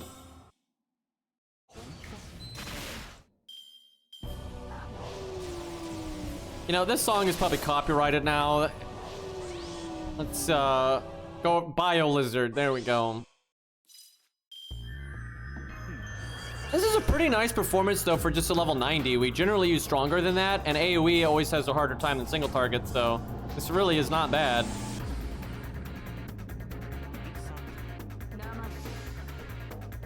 We should fight Richard next.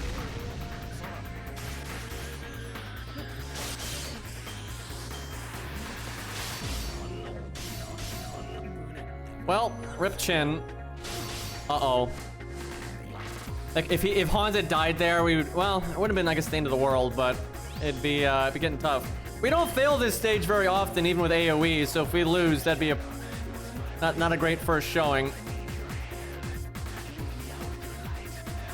It's not the best time to do buff removal because he hasn't done the defense up and all that yet.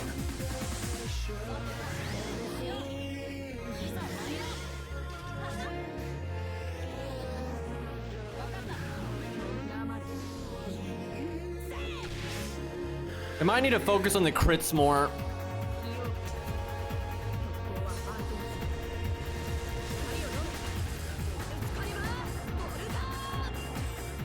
Yeah, the hands have not been great. That is true. It's made it difficult to do like crit stuff, which is what she really needs with that Pierce Amount ability. The main thing is like that 10% battery thing off the Buster is not really that good in a budget scenario. That's more of a whale thing. Like it does very little here. It's not hurting us, but not helping us all that much.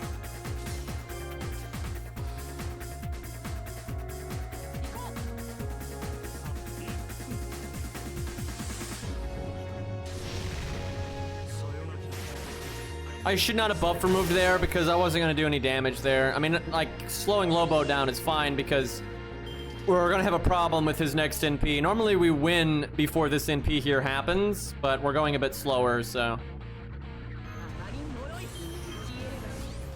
Definitely worth doing that for the Pierce. That's actually the first time it's been really, really good. That's actually the best her skill's been the entire time because the NP gain is actually mattering. Yeah, that would have been so much worse without her buff. Like if we had these same hands, like the deck was shuffling the same way, and we were playing pre-buffed Saber Alter, this would be a lot worse. Well, unfortunately, we haven't won yet, which means we have to play Russian roulette here. It's either that or we have to win right the fuck now. If I could do the buff removal, that'd be a lot better here. Get rid of that defense buff. Oh boy, yeah, I'm ready to zeet the app, but thank you for reminding me. You literally cannot spam it enough. If I ever miss a stage, I'm gonna be so pissed.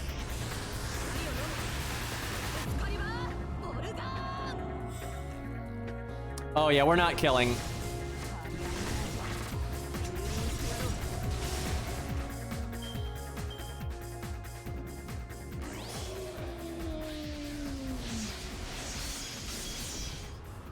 Well, we got lucky. We got lucky. It's bad that it came to that. That's not a... So, she's certainly not doing as well as some of the other AoE sabers we've used here, but she's still doing fine. This isn't like a terrible performance. And we had bad luck. Some of this shit can just be compensated for the fact that we had bad luck. All right, we win. We have Pierce Invulnerability, attack up. We can Rainbow Chain, decent crit rate. He's probably dead right now. And even if he's not, he can't kill us here because we have Evade. And then some fucking idiot's going to say he's got Sure Hit. Gotta nip that in the bud. But yeah, she either wins that turn or next turn. It's guaranteed. That's still fine. Her damage output was pretty good for AoE, I would say. It's not like blowing my mind or anything, and her loop ability is not blowing my mind or anything. But you know, the Pierce Invulnerability was nice. The extra NP charge didn't hurt, so it's good. Like I think she could still use a little push. I think Siegfried is still fucking crushing her, but it's not bad. It's not bad. All right, let's use her against Richard. And then maybe do some more anniversary stages here. We got kind of stuck on that one for a while with that whole Karna debacle.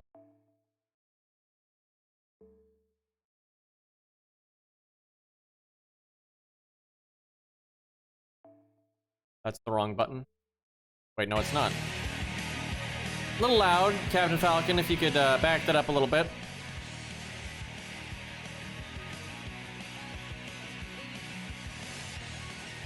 God, advanced quests are like some of my least favorite content in this game, and I wish that wasn't the case. There's a few advanced quests that are good. It's not like every single one of them is bad, but that system is such a letdown. It could be so much better. Yeah, I've kind of stopped keeping up with them. I don't even know if they added more recently or not. I don't even know. Let me check.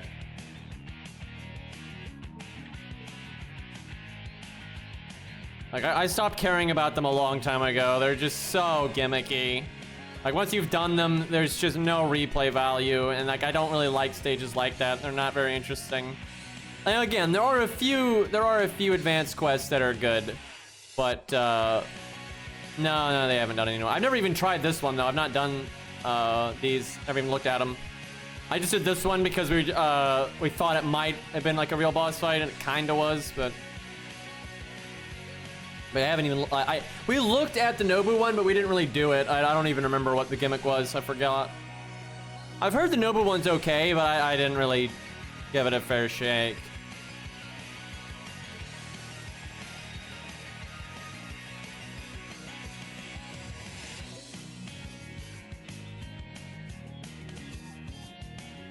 Yeah, they added SQ to beating them, which but that doesn't make them more fun.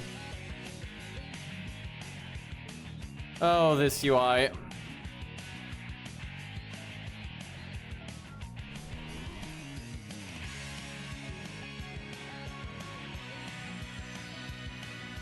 Now, Siegfried can beat this, but it is a dragon, so it's kind of to be expected that he's going to do better than Saber Alter in that context.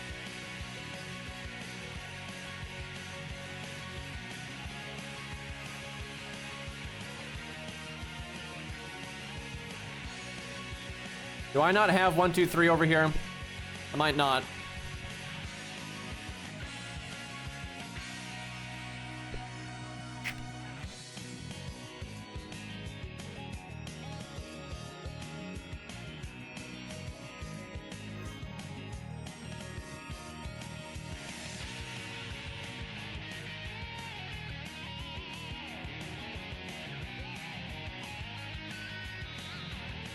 I swear that person in my chat is constantly trying to be obtuse, to try to like misinterpret information in a way that's just fucking stupid. I'm so tired of that, dude. I'm just gonna ignore the shit out of that. 1, 2, 3 though. Do I not have you over here?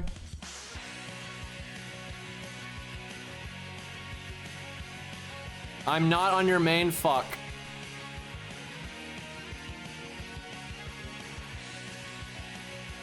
One moment.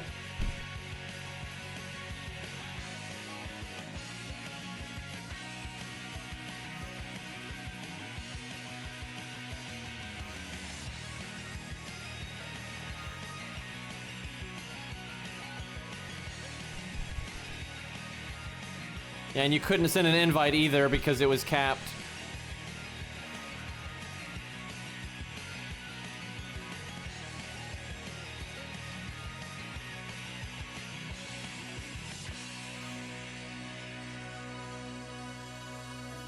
Alright, there you go. I sent the invite. Can you send me your digits? Because it's like, I don't get it. You know, in Arc Knights, if you send me an invite, I get it. But in FGO, you don't, so. The only way to actually add someone is to both add each other or, like, go do a stage and have it reset the server and all that. It's so fucking stupid, dude. All they'd have to do to fix it is add a refresh button up here or just let it actually... it's crazy. Like, fucking Arc Knight, same game engine, different netcode, I'm sure, but, you know, there's updates automatically, so you don't have to do this crap. This is actually, like, my least favorite thing to do in FGO. Because it's like the same fucking conversation over and over again, and it takes way longer than it needs to, and blah, blah, blah, blah. That's why every time someone in my chat is like trying to get me to add them, I don't want to, because it's just the same fucking stupid shit all the time. And then also when you add people, it's cancer, because this game makes it so difficult to summon who you want if you have a lot of people on your friends list. Like, I get so much hate for this game's support system. Like, it makes it so... It's really lame too, because playing with your chat and checking out your chats, units and stuff should be a positive. but I dread it. It makes me it makes me so aggravated. Like, it's ridiculous, and it just should not be that way.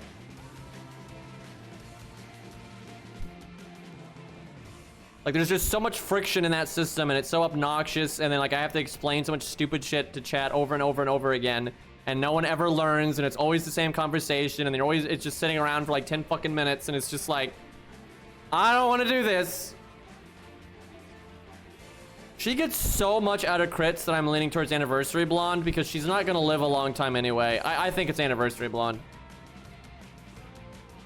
Like, I'm too lazy to add a Raj. Now, I don't normally do that because it just adds a bunch of RNG to this, but I'll just roll with it.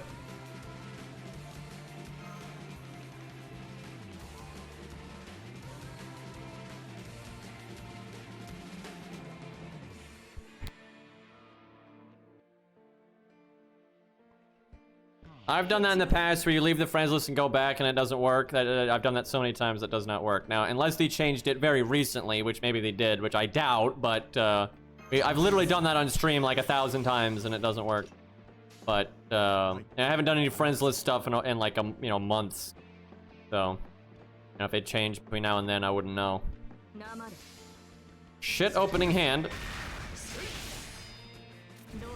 Thankfully, she crit and did 56k. That's pretty wild.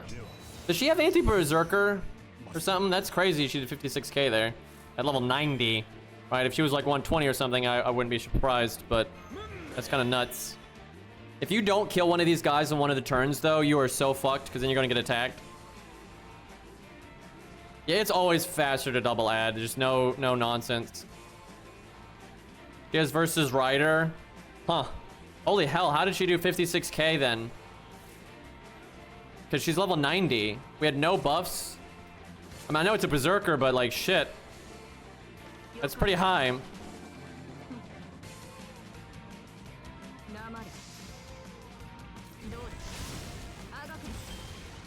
I'm confused because she hit for 15, but that was in first place. You're looking at like 20. I guess you 20 if you high roll. Yeah, I could see it actually if you high roll. Because if she's in third place, you're gonna be 20 to 25k, something like that.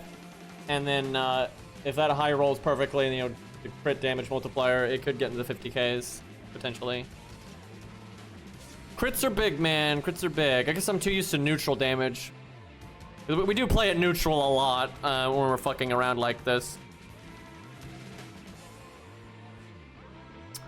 Stars are the most important.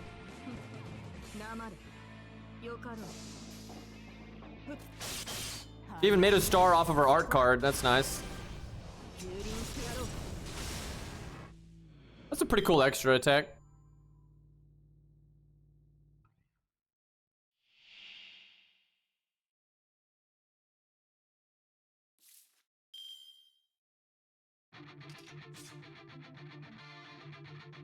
The Jolter's buff is nothing crazy. It's fine. Like, it's perfectly good, but I mean, Jolter's never been a bad unit, and she's never been like the best unit ever, and she's still like that. But yeah, that buff was a long time ago in JP, and it didn't really change much. You know, she's a great ruler killer. She's a great berserker killer if you need single target, but Buster's not. Buster's like not about the DPS. It's about having Veach and like border turn and all that. Like that's what matters. Not only the DPS. So no one really cares about her, really.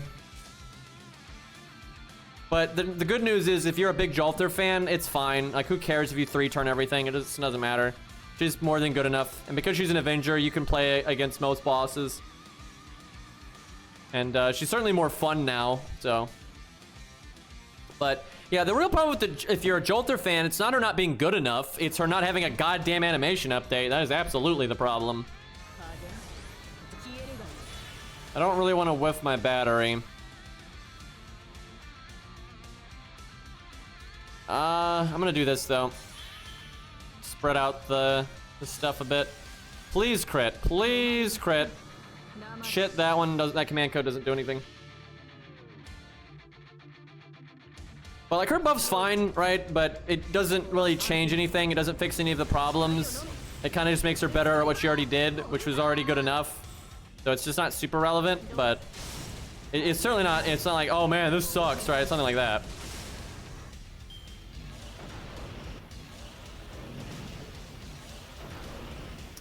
Ooh. Yeah, we're still not looping there. Damn. Is it worth it to rainbow? I should focus. I should heal. I should heal. Stars are great and all, but if I live an extra turn, that's more important.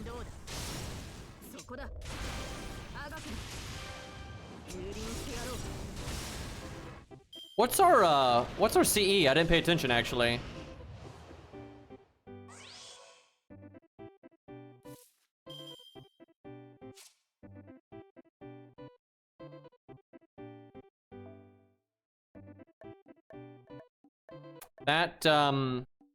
That would explain why we buster crit so hard on that golem. That does explain that.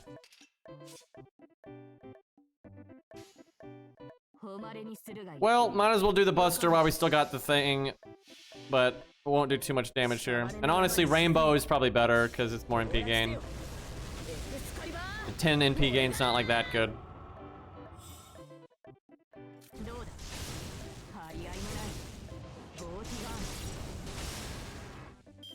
Wait, do we not have it? Am I misunderstanding this? 1 second. Is it only like 1 turn or something?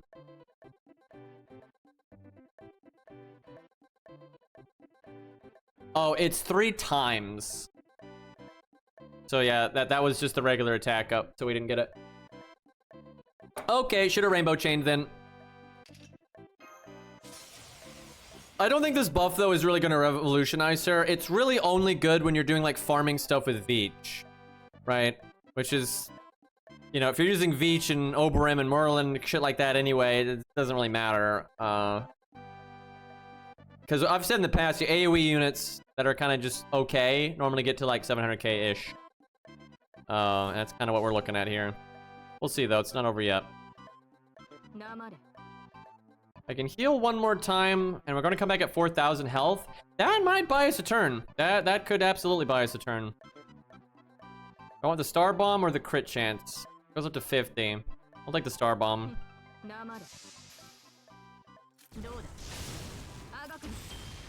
Yeah, we might live another turn here.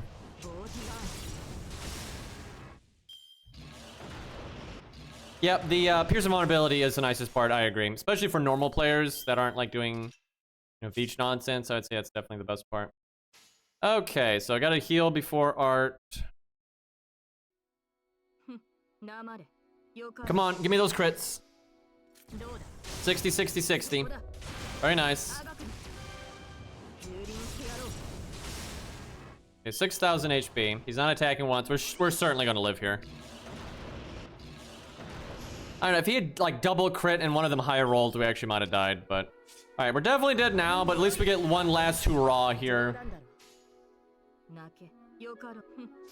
Yeah, I mean, it's not bad. Like, the people that do bad get to like 900k and shit like that. And she is level 90, so I mean, it's fine. But I don't think she's like any degree of power creep for 4-star AoEs and stuff. But I mean, that's fine. I mean, at level 90, I'd say that is a little impressive, actually. Like, yeah, that's pretty solid. Well, Canis was like 120, but Canis is a Lancer, so she's being counterclassed. So I mean, I would say no question in a raw value test, Canis is going to come out on top, even if it's at neutral, just because she has survivability and stuff. And Canis is, I think, a lot better than people give her credit for. Like, outside of, like, my community generally knows how good she is because we've shown her off a lot. But most people don't really think about Canis at all in terms of gameplay and like whatever. And she's kind of forgotten about, but she's pretty solid. Like, that mix of AoE and single target can be pretty good. C plus is, you know. She doesn't loop, bro. I'm sure if you try hard enough, you can. If with her battery skill and you use the meta supports, I'm sure you can. But I think this is good enough. If you're a Saber Alter fan, I think this is enough to be able to enjoy the character and Especially if like an AoE stage comes up in the main story or whatever, she's gonna be able to handle it. And every once in a while, the Pierce Invulnerability is probably gonna bail you the fuck out. I'm sure, because there's plenty of fights in the main story where there's like one-hit evades popping up everywhere and crap like that. And there are AoE stages and stuff, so.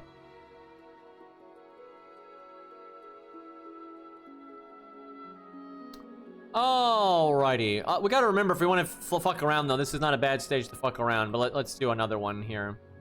So that's the baby right there, and that's I assume, and I think that's the hardest one. This one was better than I thought it would be though. I have no idea what this is. And I think this is Dagon, which looked like they buffed him up a bit, so he actually wasn't too bad.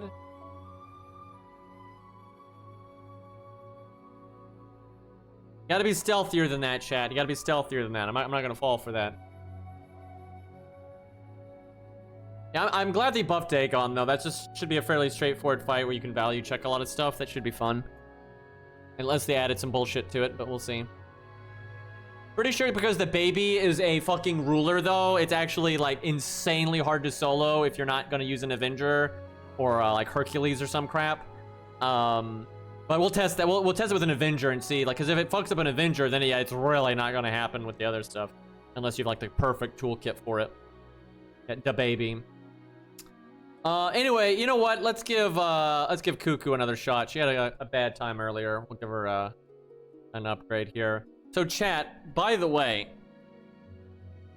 chat, with this anniversary, right? It's been a lot of letdowns, a lot of disappointment, a lot of heartbreak, chat. Right? It's a bad sign for the game. Look at chat. What are we talking about, chat? What do you think I'm talking about, huh? But with all these negatives with this anniversary, at least there's one silver lining, right? It doesn't make up for everything, of course, but at least there's one silver lining. And that is, no matter what, you fuckers have no excuses now for not having Golden Sumo equipped to your character when we're using them. Because everyone gets it now, no matter what. Y'all better be leveling that shit. Get to it. None of this lazy stuff. Yeah, actually, we really should use Sumo. Let's see. What do you got here? You're not that guy, pal. Trust me. You're not that guy. Here's the thing, though. Icet. Almost said Acet. Hi, Gambler. No mana prisms. They're so easy to get now. They're so easy to get now. What level? Okay, chat. Anyone that is on JP right now, legit, memes aside, I really am curious. Anyone on FGO JP right now, this is the important part, that didn't have Golden Sumo until now, right? Where they just now added it, you know, it's permanent forever now. For those that just got it, what level is it? Like how many CE bombs did you have? 100? Yeah, I knew Lost was ready. Actually, I really got to give some credit to Lost, because he's been waiting for this, because he was hoping they would add it in one capacity or another, and he has just had like a bunch of CE bombs sitting there waiting for it. So yeah, he got it, I think 100 the second it came out. So I got 72. That's respectable. That's respectable. 15, not respectable. 16, not respectable. 74, respectable. 17, nope. 90, damn, that's pretty good. Because 90 to 100 is so hard. Holy crap. 28, 50, that's respectable. That's fine. 70, fine. 20, nope. 0, 0. How are you 0? If you're on JP, how are you 0? 46, that's kind of in the middle there. 83. Oh, Yuhoi, second 100. We've only got 2 100 so far. Once I use my FP, I can get it to 100. Nice, nice. I'm thinking about using my FP actually to level a second one. It's that good, chat. All right, well, what does Mr. Icet have? If he answered, I missed it. What color name is Mr. Icet? I think it's purple. My sumo is level 50 right now. I just slotted it. Well, that's probably better than this anyway. I didn't buy it yet. Well, why the fuck not? No mana prisms, Mr. Whale? Excuse you? Like, first off, I'm not a whale, all right? Fuck off. Second off, I haven't even used all the free-to-play SQ that I have. I'm sitting on like almost 2,000, right? And then number 3, you know, I've got ult accounts that have got 5,000 mana prisms. It's not that hard to get, and it's even easier now because you get the 30 a day. You do 3 stages, and then all the other miscellaneous mana prisms, and then now anytime you summon, you get them. Apparently, though, not for summon tickets, which I think is kind of lame.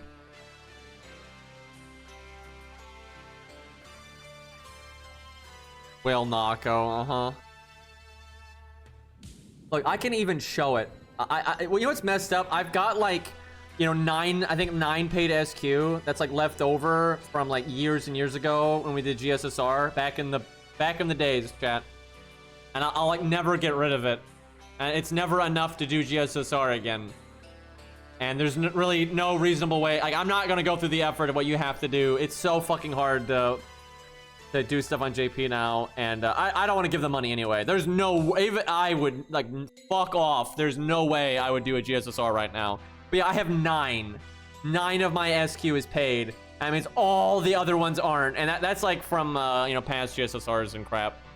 But yeah, you can see that I've only got 9, so that shows that's all free to play, you fuckers. Anybody that actually watches me, though, knows it's free to play because you literally see it accumulate over the stream slowly. That's not even the most I've saved. I mean, I've had more than that in the past. I actually said the opposite. How do you not save up that much? I don't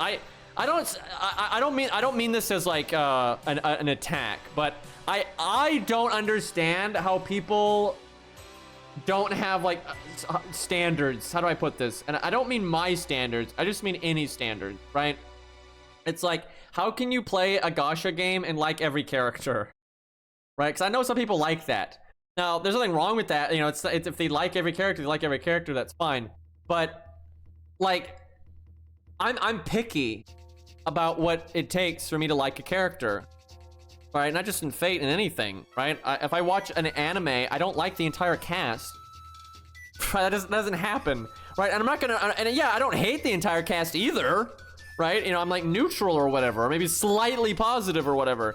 But if I'm only slightly positive about something, or I'm neutral about something, I'm not gonna roll on it.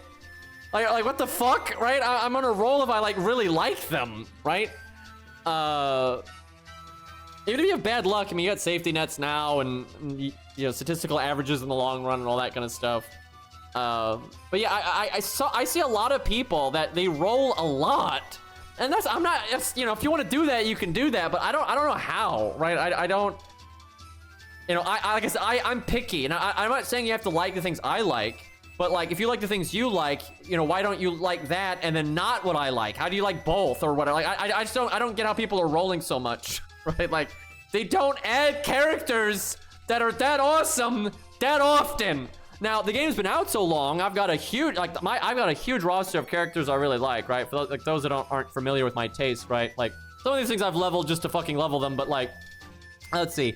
Anyone that's 100, I obviously like a lot, okay.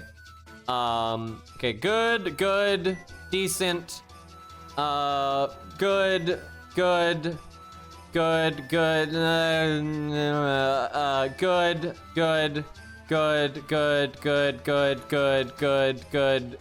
Okay, that's a lot of good. I guess kind of good. Really wouldn't have rolled on her if she wasn't, you know, just quick stuff. But then she ended up being meta, so I ended up not using her. But good because of the drip. Good. I don't really know. Kind of good. Good. I'd say good, I guess. Kind of good. Yeah, good. I don't know. Meh. Kind of good. And then once we're like out of these like people that have been grailed and stuff, it gets pretty bad, right? Like, there's a lot of meh as we go down here, right? Like, now I'm just gonna pick out the ones that are good. Okay, Karna's good. Good. I guess that's fine. Chiron's good. Tristan's good. Atalante.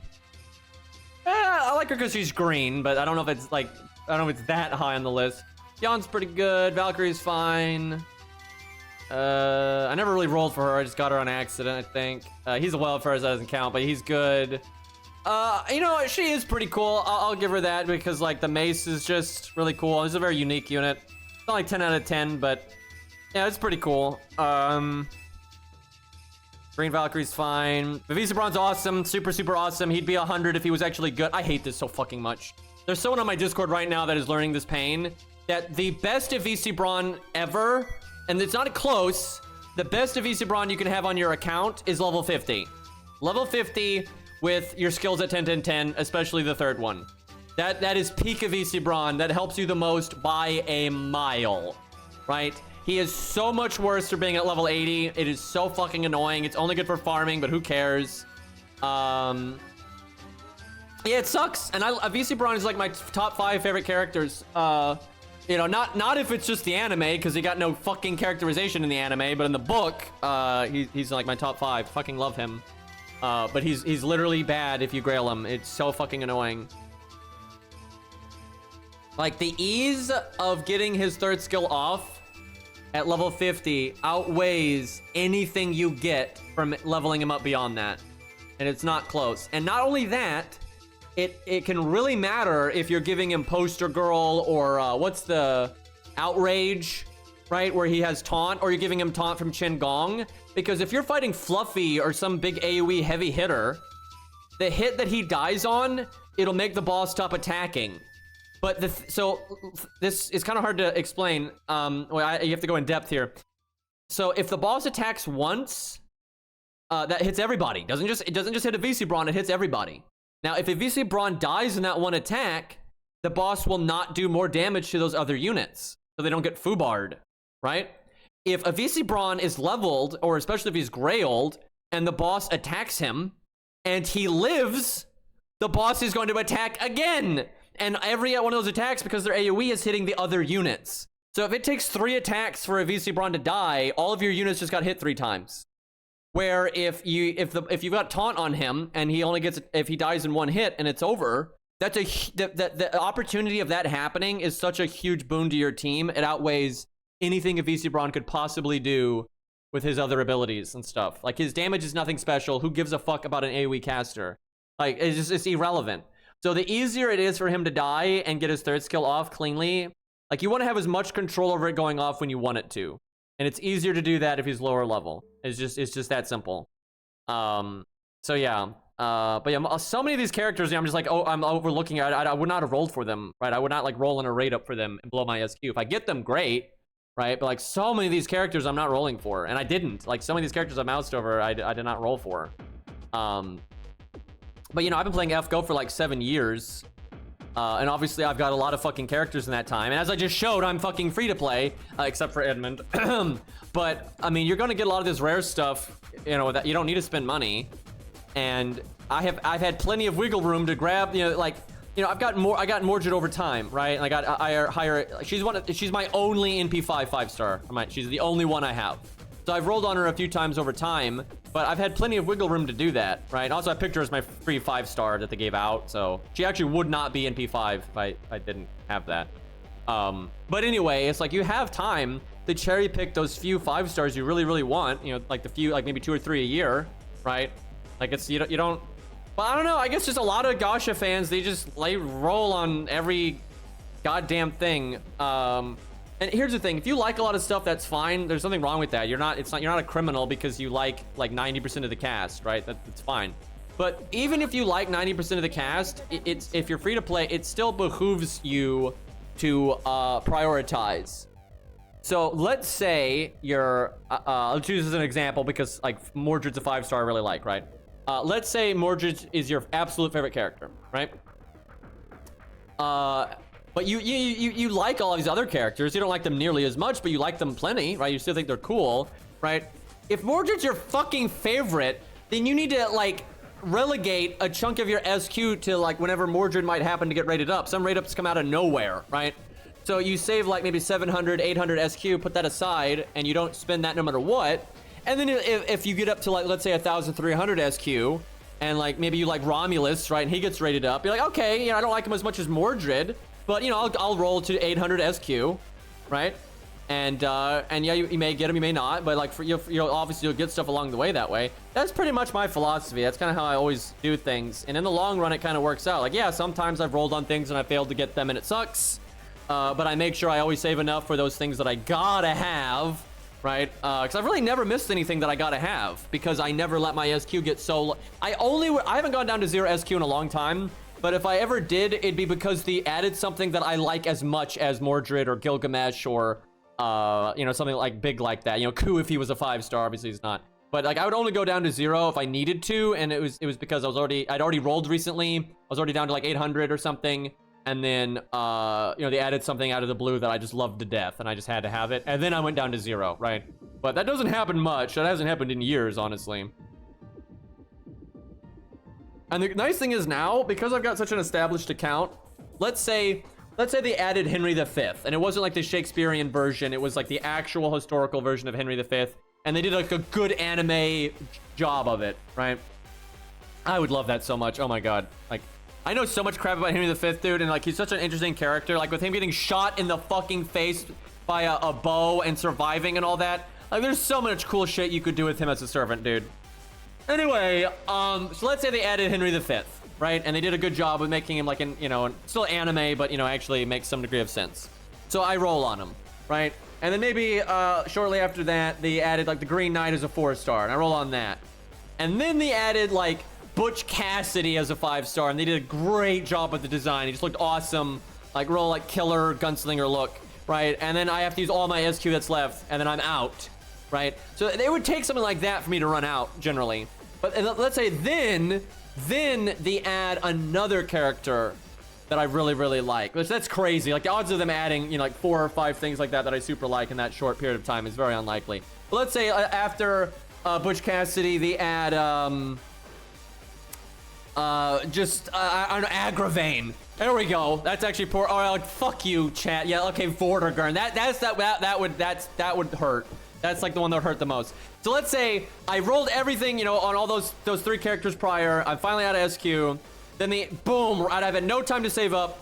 Boom, they add regular Vortigern. And he's got that same voice actor from Garden of Avalon, which is canon, by the way. But anyway, so they you know, they do a great job. It's got that awesome voice actor, right? Like, and I have no SQ for it. That would suck. I'll say that would really suck. But like, I would obviously be annoyed in the short term, but it's not gonna run me because I'm like, yeah, I got this, you know, I got that, I got this, you know, I got plenty of awesome shit to use here. It's okay. So what I would do though is like, you know, I would try to get Vortigern from what scraps I would have, right, from like free quests or whatever. Probably wouldn't get them. But then I would just save up, because legitimately, if they added regular Vortigern and he had that voice actor and they didn't do anything weird with the design and everything, that would be like top priority. I'd be incredibly unlikely that they would ever add anything in the next like 10 years that I'd like even half as much as that, right? Because like regular Vortigern is right there, he's up there with the big boys, right? He's up there with Gil and Mordred and Achilles and, you know, stuff like that. So he'd be top priority, so I would start saving up SQ. I wouldn't use a dime of it. I wouldn't use anything until I get like 800 or 900 or more. And then, you know, after that point, then I might start to use some here and there. But yeah, I just have to wait for another raid up then. And that's happened before. I've had characters that I've missed and I had to wait to get them later. You know, it just happens sometimes. But yeah, you just gotta pace yourself. You gotta plan ahead. You gotta, you know, think about it. Yeah, I think everybody, because like, people are saying here there's certain characters and people from history and stuff that they want really, really bad. And especially, I will say this, if you like Japanese stuff, and it's a relatively big name in Japanese history, you probably should set some SQ aside and just save it and just act like you're at 0. Let's say you want to save up, you know, 500 or 550 or whatever it is, 700, 800, whatever. Just treat that as 0, right? Just treat that as 0, because especially if they're Japanese, the odds of them getting in actually aren't that bad, right? If they're a big name in like Japanese folklore or history or anything like that, there's they're constantly looking for ways to put more weebs in this game. So you should set aside some SQ and you know, be patient. I've wanted Ushi's brother for a while, actually. I've seen a few people. It's not super common. Most people just like Ushi, you know, but yeah, I'd be cool with them adding her brother. I know I don't know if I'd actually roll on that, but you know, I'd happily use my friends' units and stuff like that. I'm not gonna be, you know, pissed about it.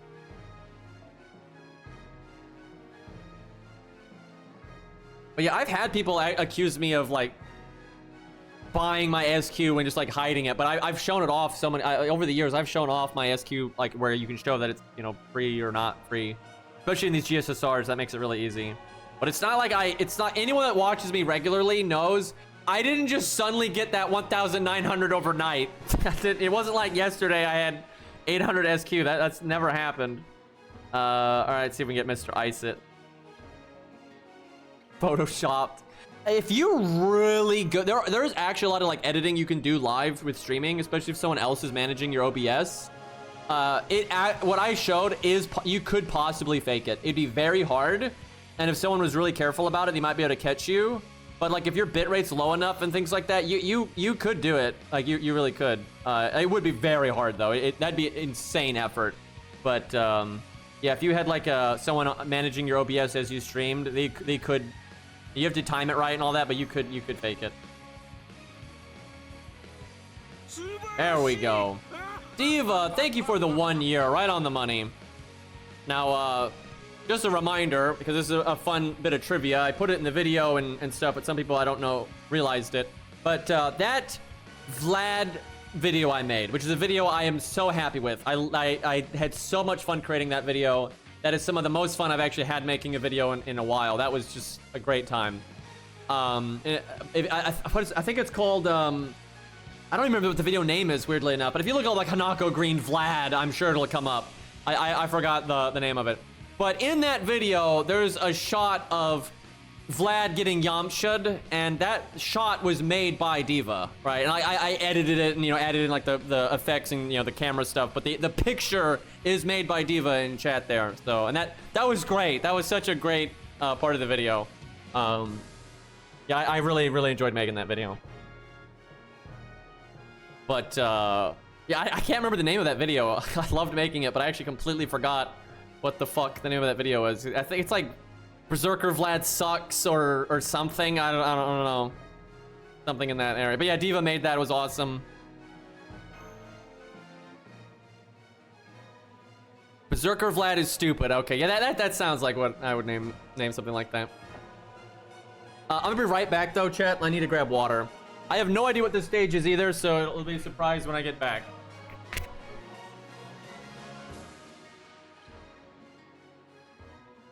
Yeah, I'm sure I'll have some dumbass thing for art at some point, and I'm sure that'll come up.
tell you, talking about this reminds me, it really is about time I make another video that's like highly edited, and I love doing that stuff. It's just so time intensive sometimes. It's because of like creatively it can be really difficult to just think of what the fuck to do, because I'm artistically bankrupt.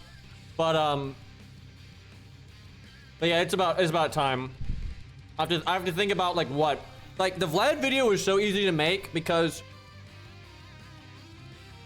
I just had like a stupid shower thought. I don't even know why, but I was like in the shower and I just thought of, you know, wouldn't it be funny if I like found a way to just like punch Vlad through the screen and then have him like fly through other games and have the other games punch him in the face and continue like the beating, right?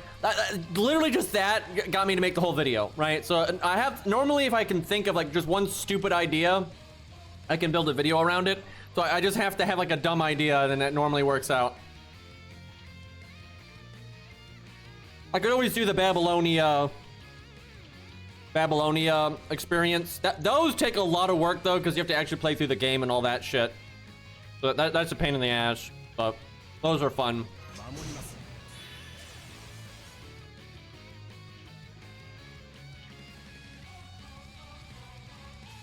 All right, 700,000 with guts. Not bad, not bad.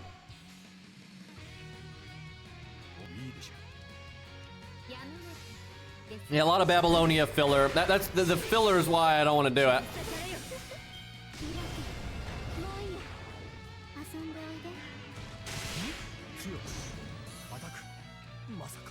We might want debuff clear command code.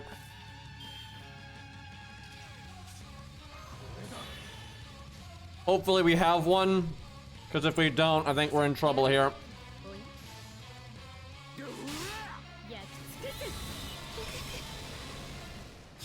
I like both of her NPs. I think, oh fuck.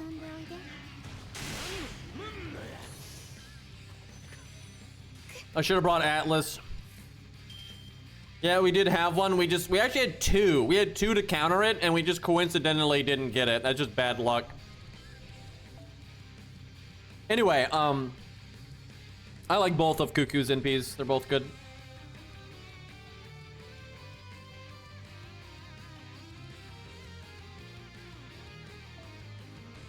They're about tied, I would say. I like maybe the voice acting more in the third stage, but they're both good.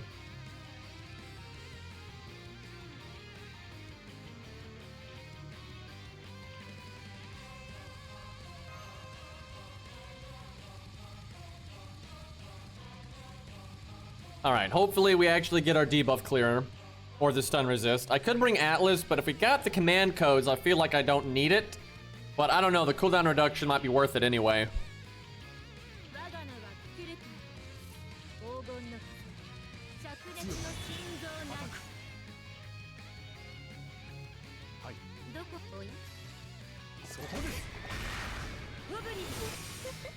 The one thing I'm kind of iffy on, like for the more like Mayan or Aztec kind of style designs, I think Cuckoo's is one of the better ones, but the shoes are weird.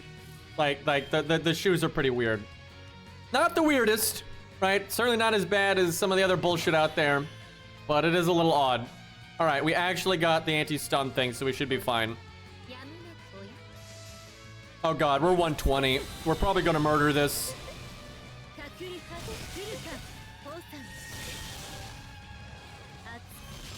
Well, it's like you got like this weird, they're like really weirdly like rounded in the front, and it's just kind of strange.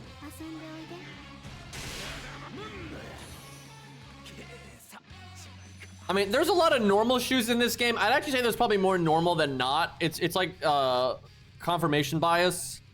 Right, like if you really added it up, there really aren't that many weird shoes, right? Like things like Van Gogh and like Berserker Masashi and stuff. Like it's not actually that common. But the cast is so large, you certainly find plenty of stupid fucking shoes in this game. Yeah, it might just be the angle. I don't know. I haven't really seen a proper sprite, but like a lot of times when you see it, it just looks really weird. But yeah, it might just be like a fucked up angle or something, but... Alright, time to murder. Only 28. Definitely not critting here, because I want both of these effects. Dude, she'd be so bad if she didn't have her passive. Like, people act like it's some big, great thing. It really isn't. It just compensates for the fucking problem. And it doesn't even fully compensate for it either. I'm gonna save the attack up for me if I can loop. We got crits, but we got an NP again. I should have put the quick card last, though, I think. I don't know, that looking pretty weird down there. I need a side shot. I can't really tell. I don't know, knowing them, they may never draw her foot to the side because they're so fucking lazy. I mean, she's a 5-star, so surely... Okay, see, now the game's covering it up. Oh, no, no, you could see it right there. No, that's fucking weird. That's so fucking weird. Like, your whole front of your foot would be, like, curled down for that. Like, that's so weird, dude. It's not the weirdest, though, like I said. There's way dumber out there. What the fuck? We did that much damage? Oh, okay. So if I'd done the attack up, we would have already, popped guts. Did you say Faker? Whoa! Wait a minute. Wait a fucking minute.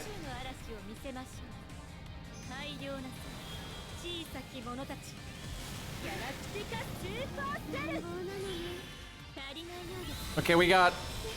Whoa, though. Holy no event bonus. We just... Okay, we just solo... okay, game. Oh, it's over now. That's crazy, though. So how does it work? Do you have to just pop the guts once and then you win? Or do you have to proc it twice? Like what? Because we did it twice just like that. That was crazy, dude. Dude, I was not expecting that kind of damage. Yeah, 120, 2k foe. Let's go. That was AoE, by the way. Like, true single target, it's not that crazy. But for AoE, that's insane. Just once? So we literally snuck in an extra kill from just pure BM. Like, we just doubled the boss's HP and would have won anyway. What's 1.4 million with like with no event bonus or anything. So yeah, that's something. So this is probably the hardest one, but then this is the one I actually want to mess around with the most. So before we use a proper Jolter, we're obviously going to use my Mimi piece of shit. That's, you know, 2-10-2. Which we're obviously not leveling her skills for this. I am not leveling her skills until she gets an animation update. Like, I said that a long time ago, and I'm not moving on that. Like, and if that means we never level her skills, then it is what it is.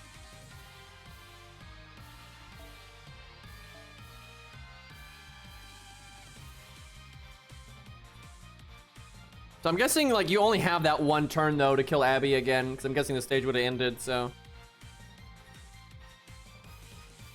2-10-2 forever, yeah, maybe. I hope not.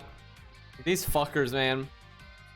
Alright, chat, anyone that's done this, I want to skip some of the trial and error. I know she quick charges and all that. I can't remember, though. Is there, like, a stun or any stupid shit like that? Like, if I have to bring, like, a really tailored command code, I just want to get that out of the way. I don't want to just do it and then restart and then go back to the command code UI. Buff block, so you need debuff clear. Unless it's like, you can't remove it. Stun and buff removal. Yeah, I didn't remember there being a stun, but it doesn't shock me because, like, bosses like that, they normally do something. Probably on art. We got 2 of them. Removes attack buffs. Does she have defense buffs or anything? Because if she does, I'll bring Aya. Imagine Jolter with Aya. I mean, she probably can't use it, but if she could use it, that'd be so ridiculous. Alright, I don't know what to bring then, because she's not a servant, I don't think. And she might be. I'm pretty sure, though, you can't use Aya unless you've got the tattoos. They've never said that, but they've hinted at it a lot. Like, a lot.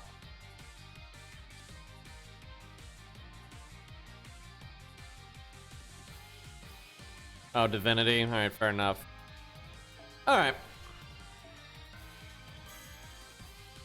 Yeah, I know she's from Capsule Servant, so maybe they gave her the servant tag. I might bring it just to know. I'm actually curious. It'd be interesting if they did it. But they might be technically fighting the robot, right? So that may not do it.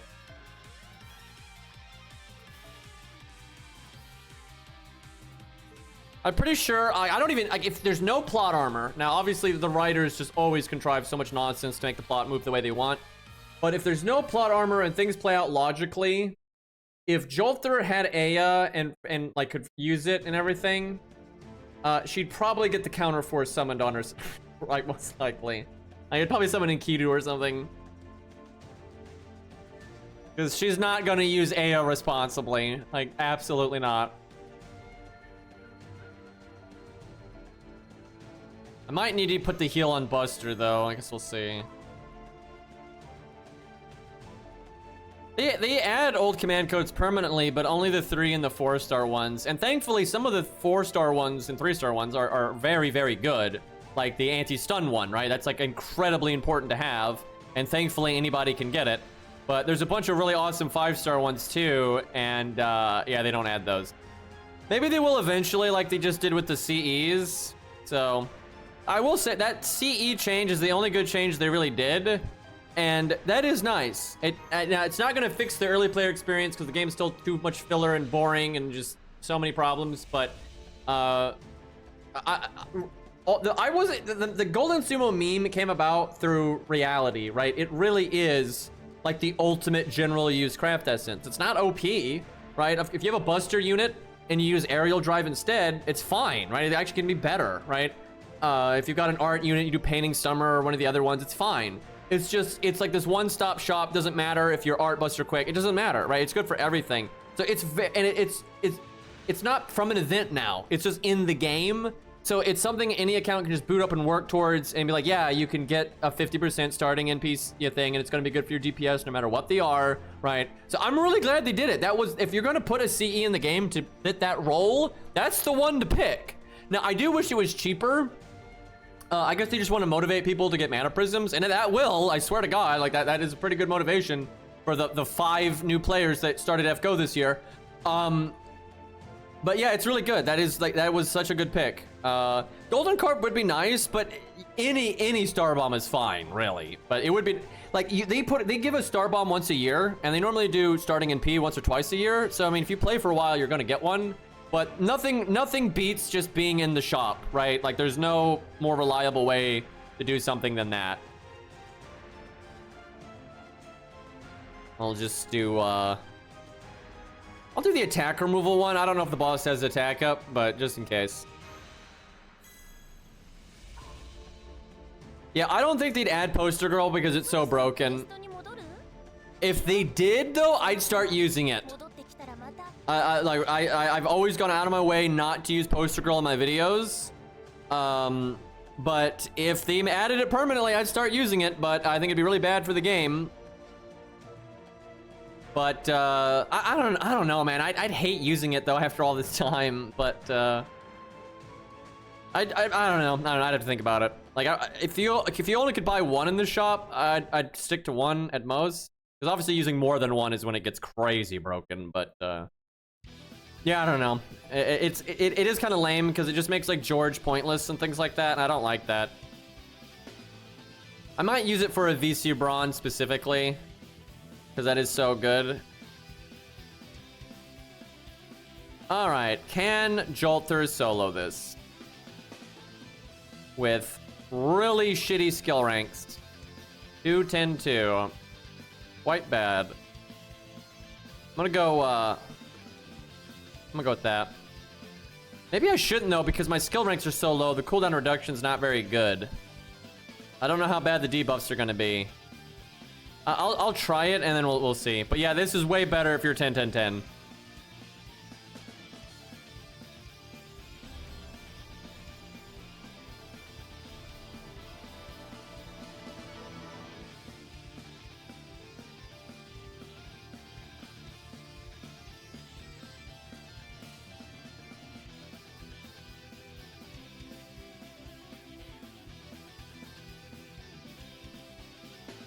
Yeah, they didn't add any gauge to CEs, so that does seem unlikely.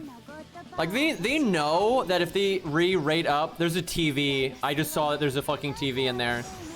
She's watching the TV.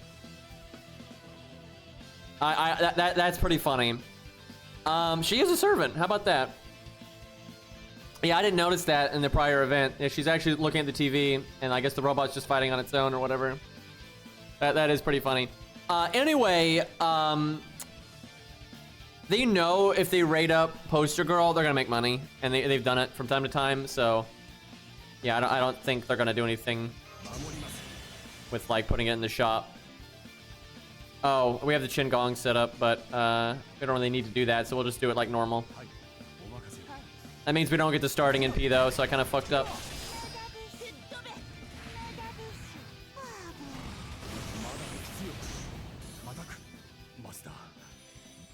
Dude, you know that they like we're memeing here. Like this background is so dramatic, right? And like epic and all that. And she got the floating rocks, and they gave her like this crazy dramatic in-game music and stuff. And you're fighting a baby, and it's fucking stupid. I'm pretty sure you beat the baby by using Bolg as well. I don't remember exactly, but I'm pretty sure something like that happens. One of the only times they ever use Ku, and it's a joke event. Okay, I should, I'll art last. I haven't used her in a while, so I don't really remember her NP gain. Play it safe. Alright, we probably could have, yeah, she got the passive. I could have put it in second. Let's see.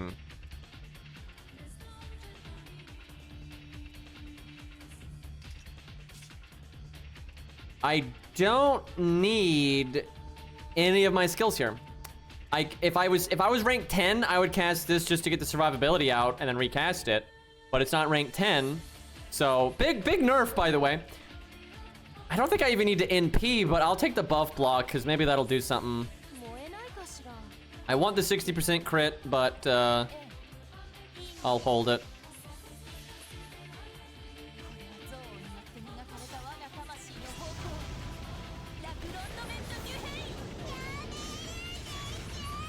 That voice acting.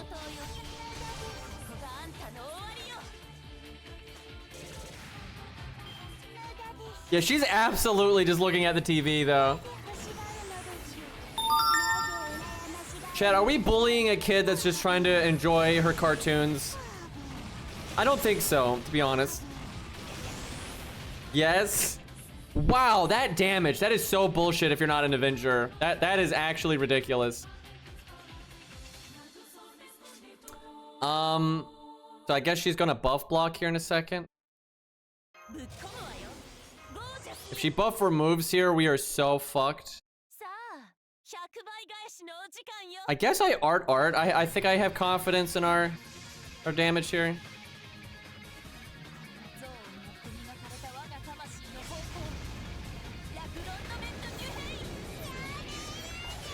Oh, she already had buff block. It's still there.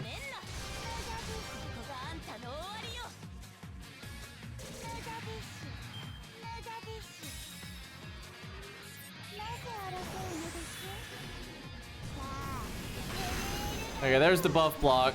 You can remove it, though.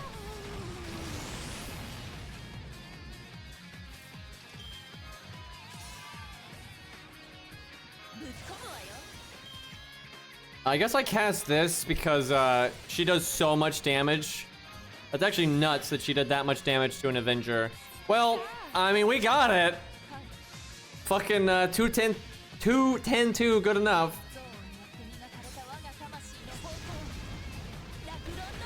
So it's not so hard that like doing a proper counter class is going to be a problem, but oh, wait a minute. Nope, never mind, she's dead. Does she have some kind of hidden damage resist?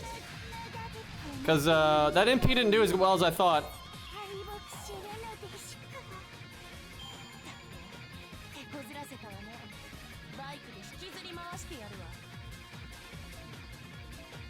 Yeah, that'd be spicy if you don't have an Avenger. That's gonna be really spicy.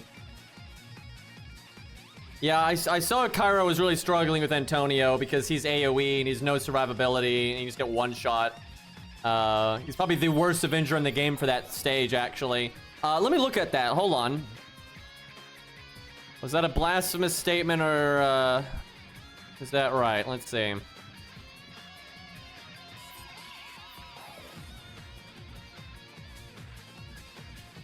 All right, Avenger. We're talking, okay, way worse than this. Yeah, he's probably the worst. I mean, these two I don't think are that great. But they have higher stats. Yeah, I mean, this is pretty bad. This isn't much different. More survivability just because of being a 4-star, but actually probably less damage. That's almost the same. That's gonna be fairly equally blech. Yeah, she is, I guess, at least single target. So that would be better. Oh, and she has some survivability. No, she's way better. Oh god, she is gonna blow Antonio out of the water. Yeah, I think he's about tied with her for the worst. Everyone else here is way better. Wait a minute. I don't know about this one. If you got Bond 10, right? Maybe. But yeah, that one doesn't exactly count, but that's pretty bad. Yeah, Angra, Avisibron, Antonio, Mysterious, what the fuck? Those three are all pretty bad for it. Everyone else, I think, will be just fine. Some are better than others, though. I mean, like, Jolter, this is just the best one, not even close. I'm sure she can solo it in her sleep. Man, imagine if Jolter got an animation update. I could have made that a video. Fuck, man. Anyway, Lobo's fine. Not like God tier there, but he's single target. He's got defense up. That kind of thing. It's fine. Yeah, most of these have at least some form of survivability or exceptional damage. Why is that green? That's random as hell. Okay, she wouldn't be that great. I mean, probably more damage than Antonio and certainly more survivability because she's a 5-star, but that really isn't that amazing. Okay, I guess we'll save this one for tomorrow. We'll probably have some fun with that and then maybe some Dagon. I do want to do another game, but we do have some things to do to actually play it in FGO. It's crazy. But I do want to mix in some other games here at some point. But actually, I had fun. I actually wish we had done more gameplay stuff. I had way more. This, you know, we're memeing, but like that was actually really fun messing around with this stage with Santa Carna and all that. So yeah, we'll have some more fun with this in the coming days. There's some fun stuff to have here. Obviously, we gotta do more of the drip tier list. Try to work that in somewhere. Oh fuck, it's already 11. I thought it was earlier. Fuck. Oh god, I'm supposed to do like work today too. God damn it. Well, I should probably wrap up here then, but thank you guys for hanging out. Let me see if anybody is streaming like Say or Cairo. Not particularly. Okay,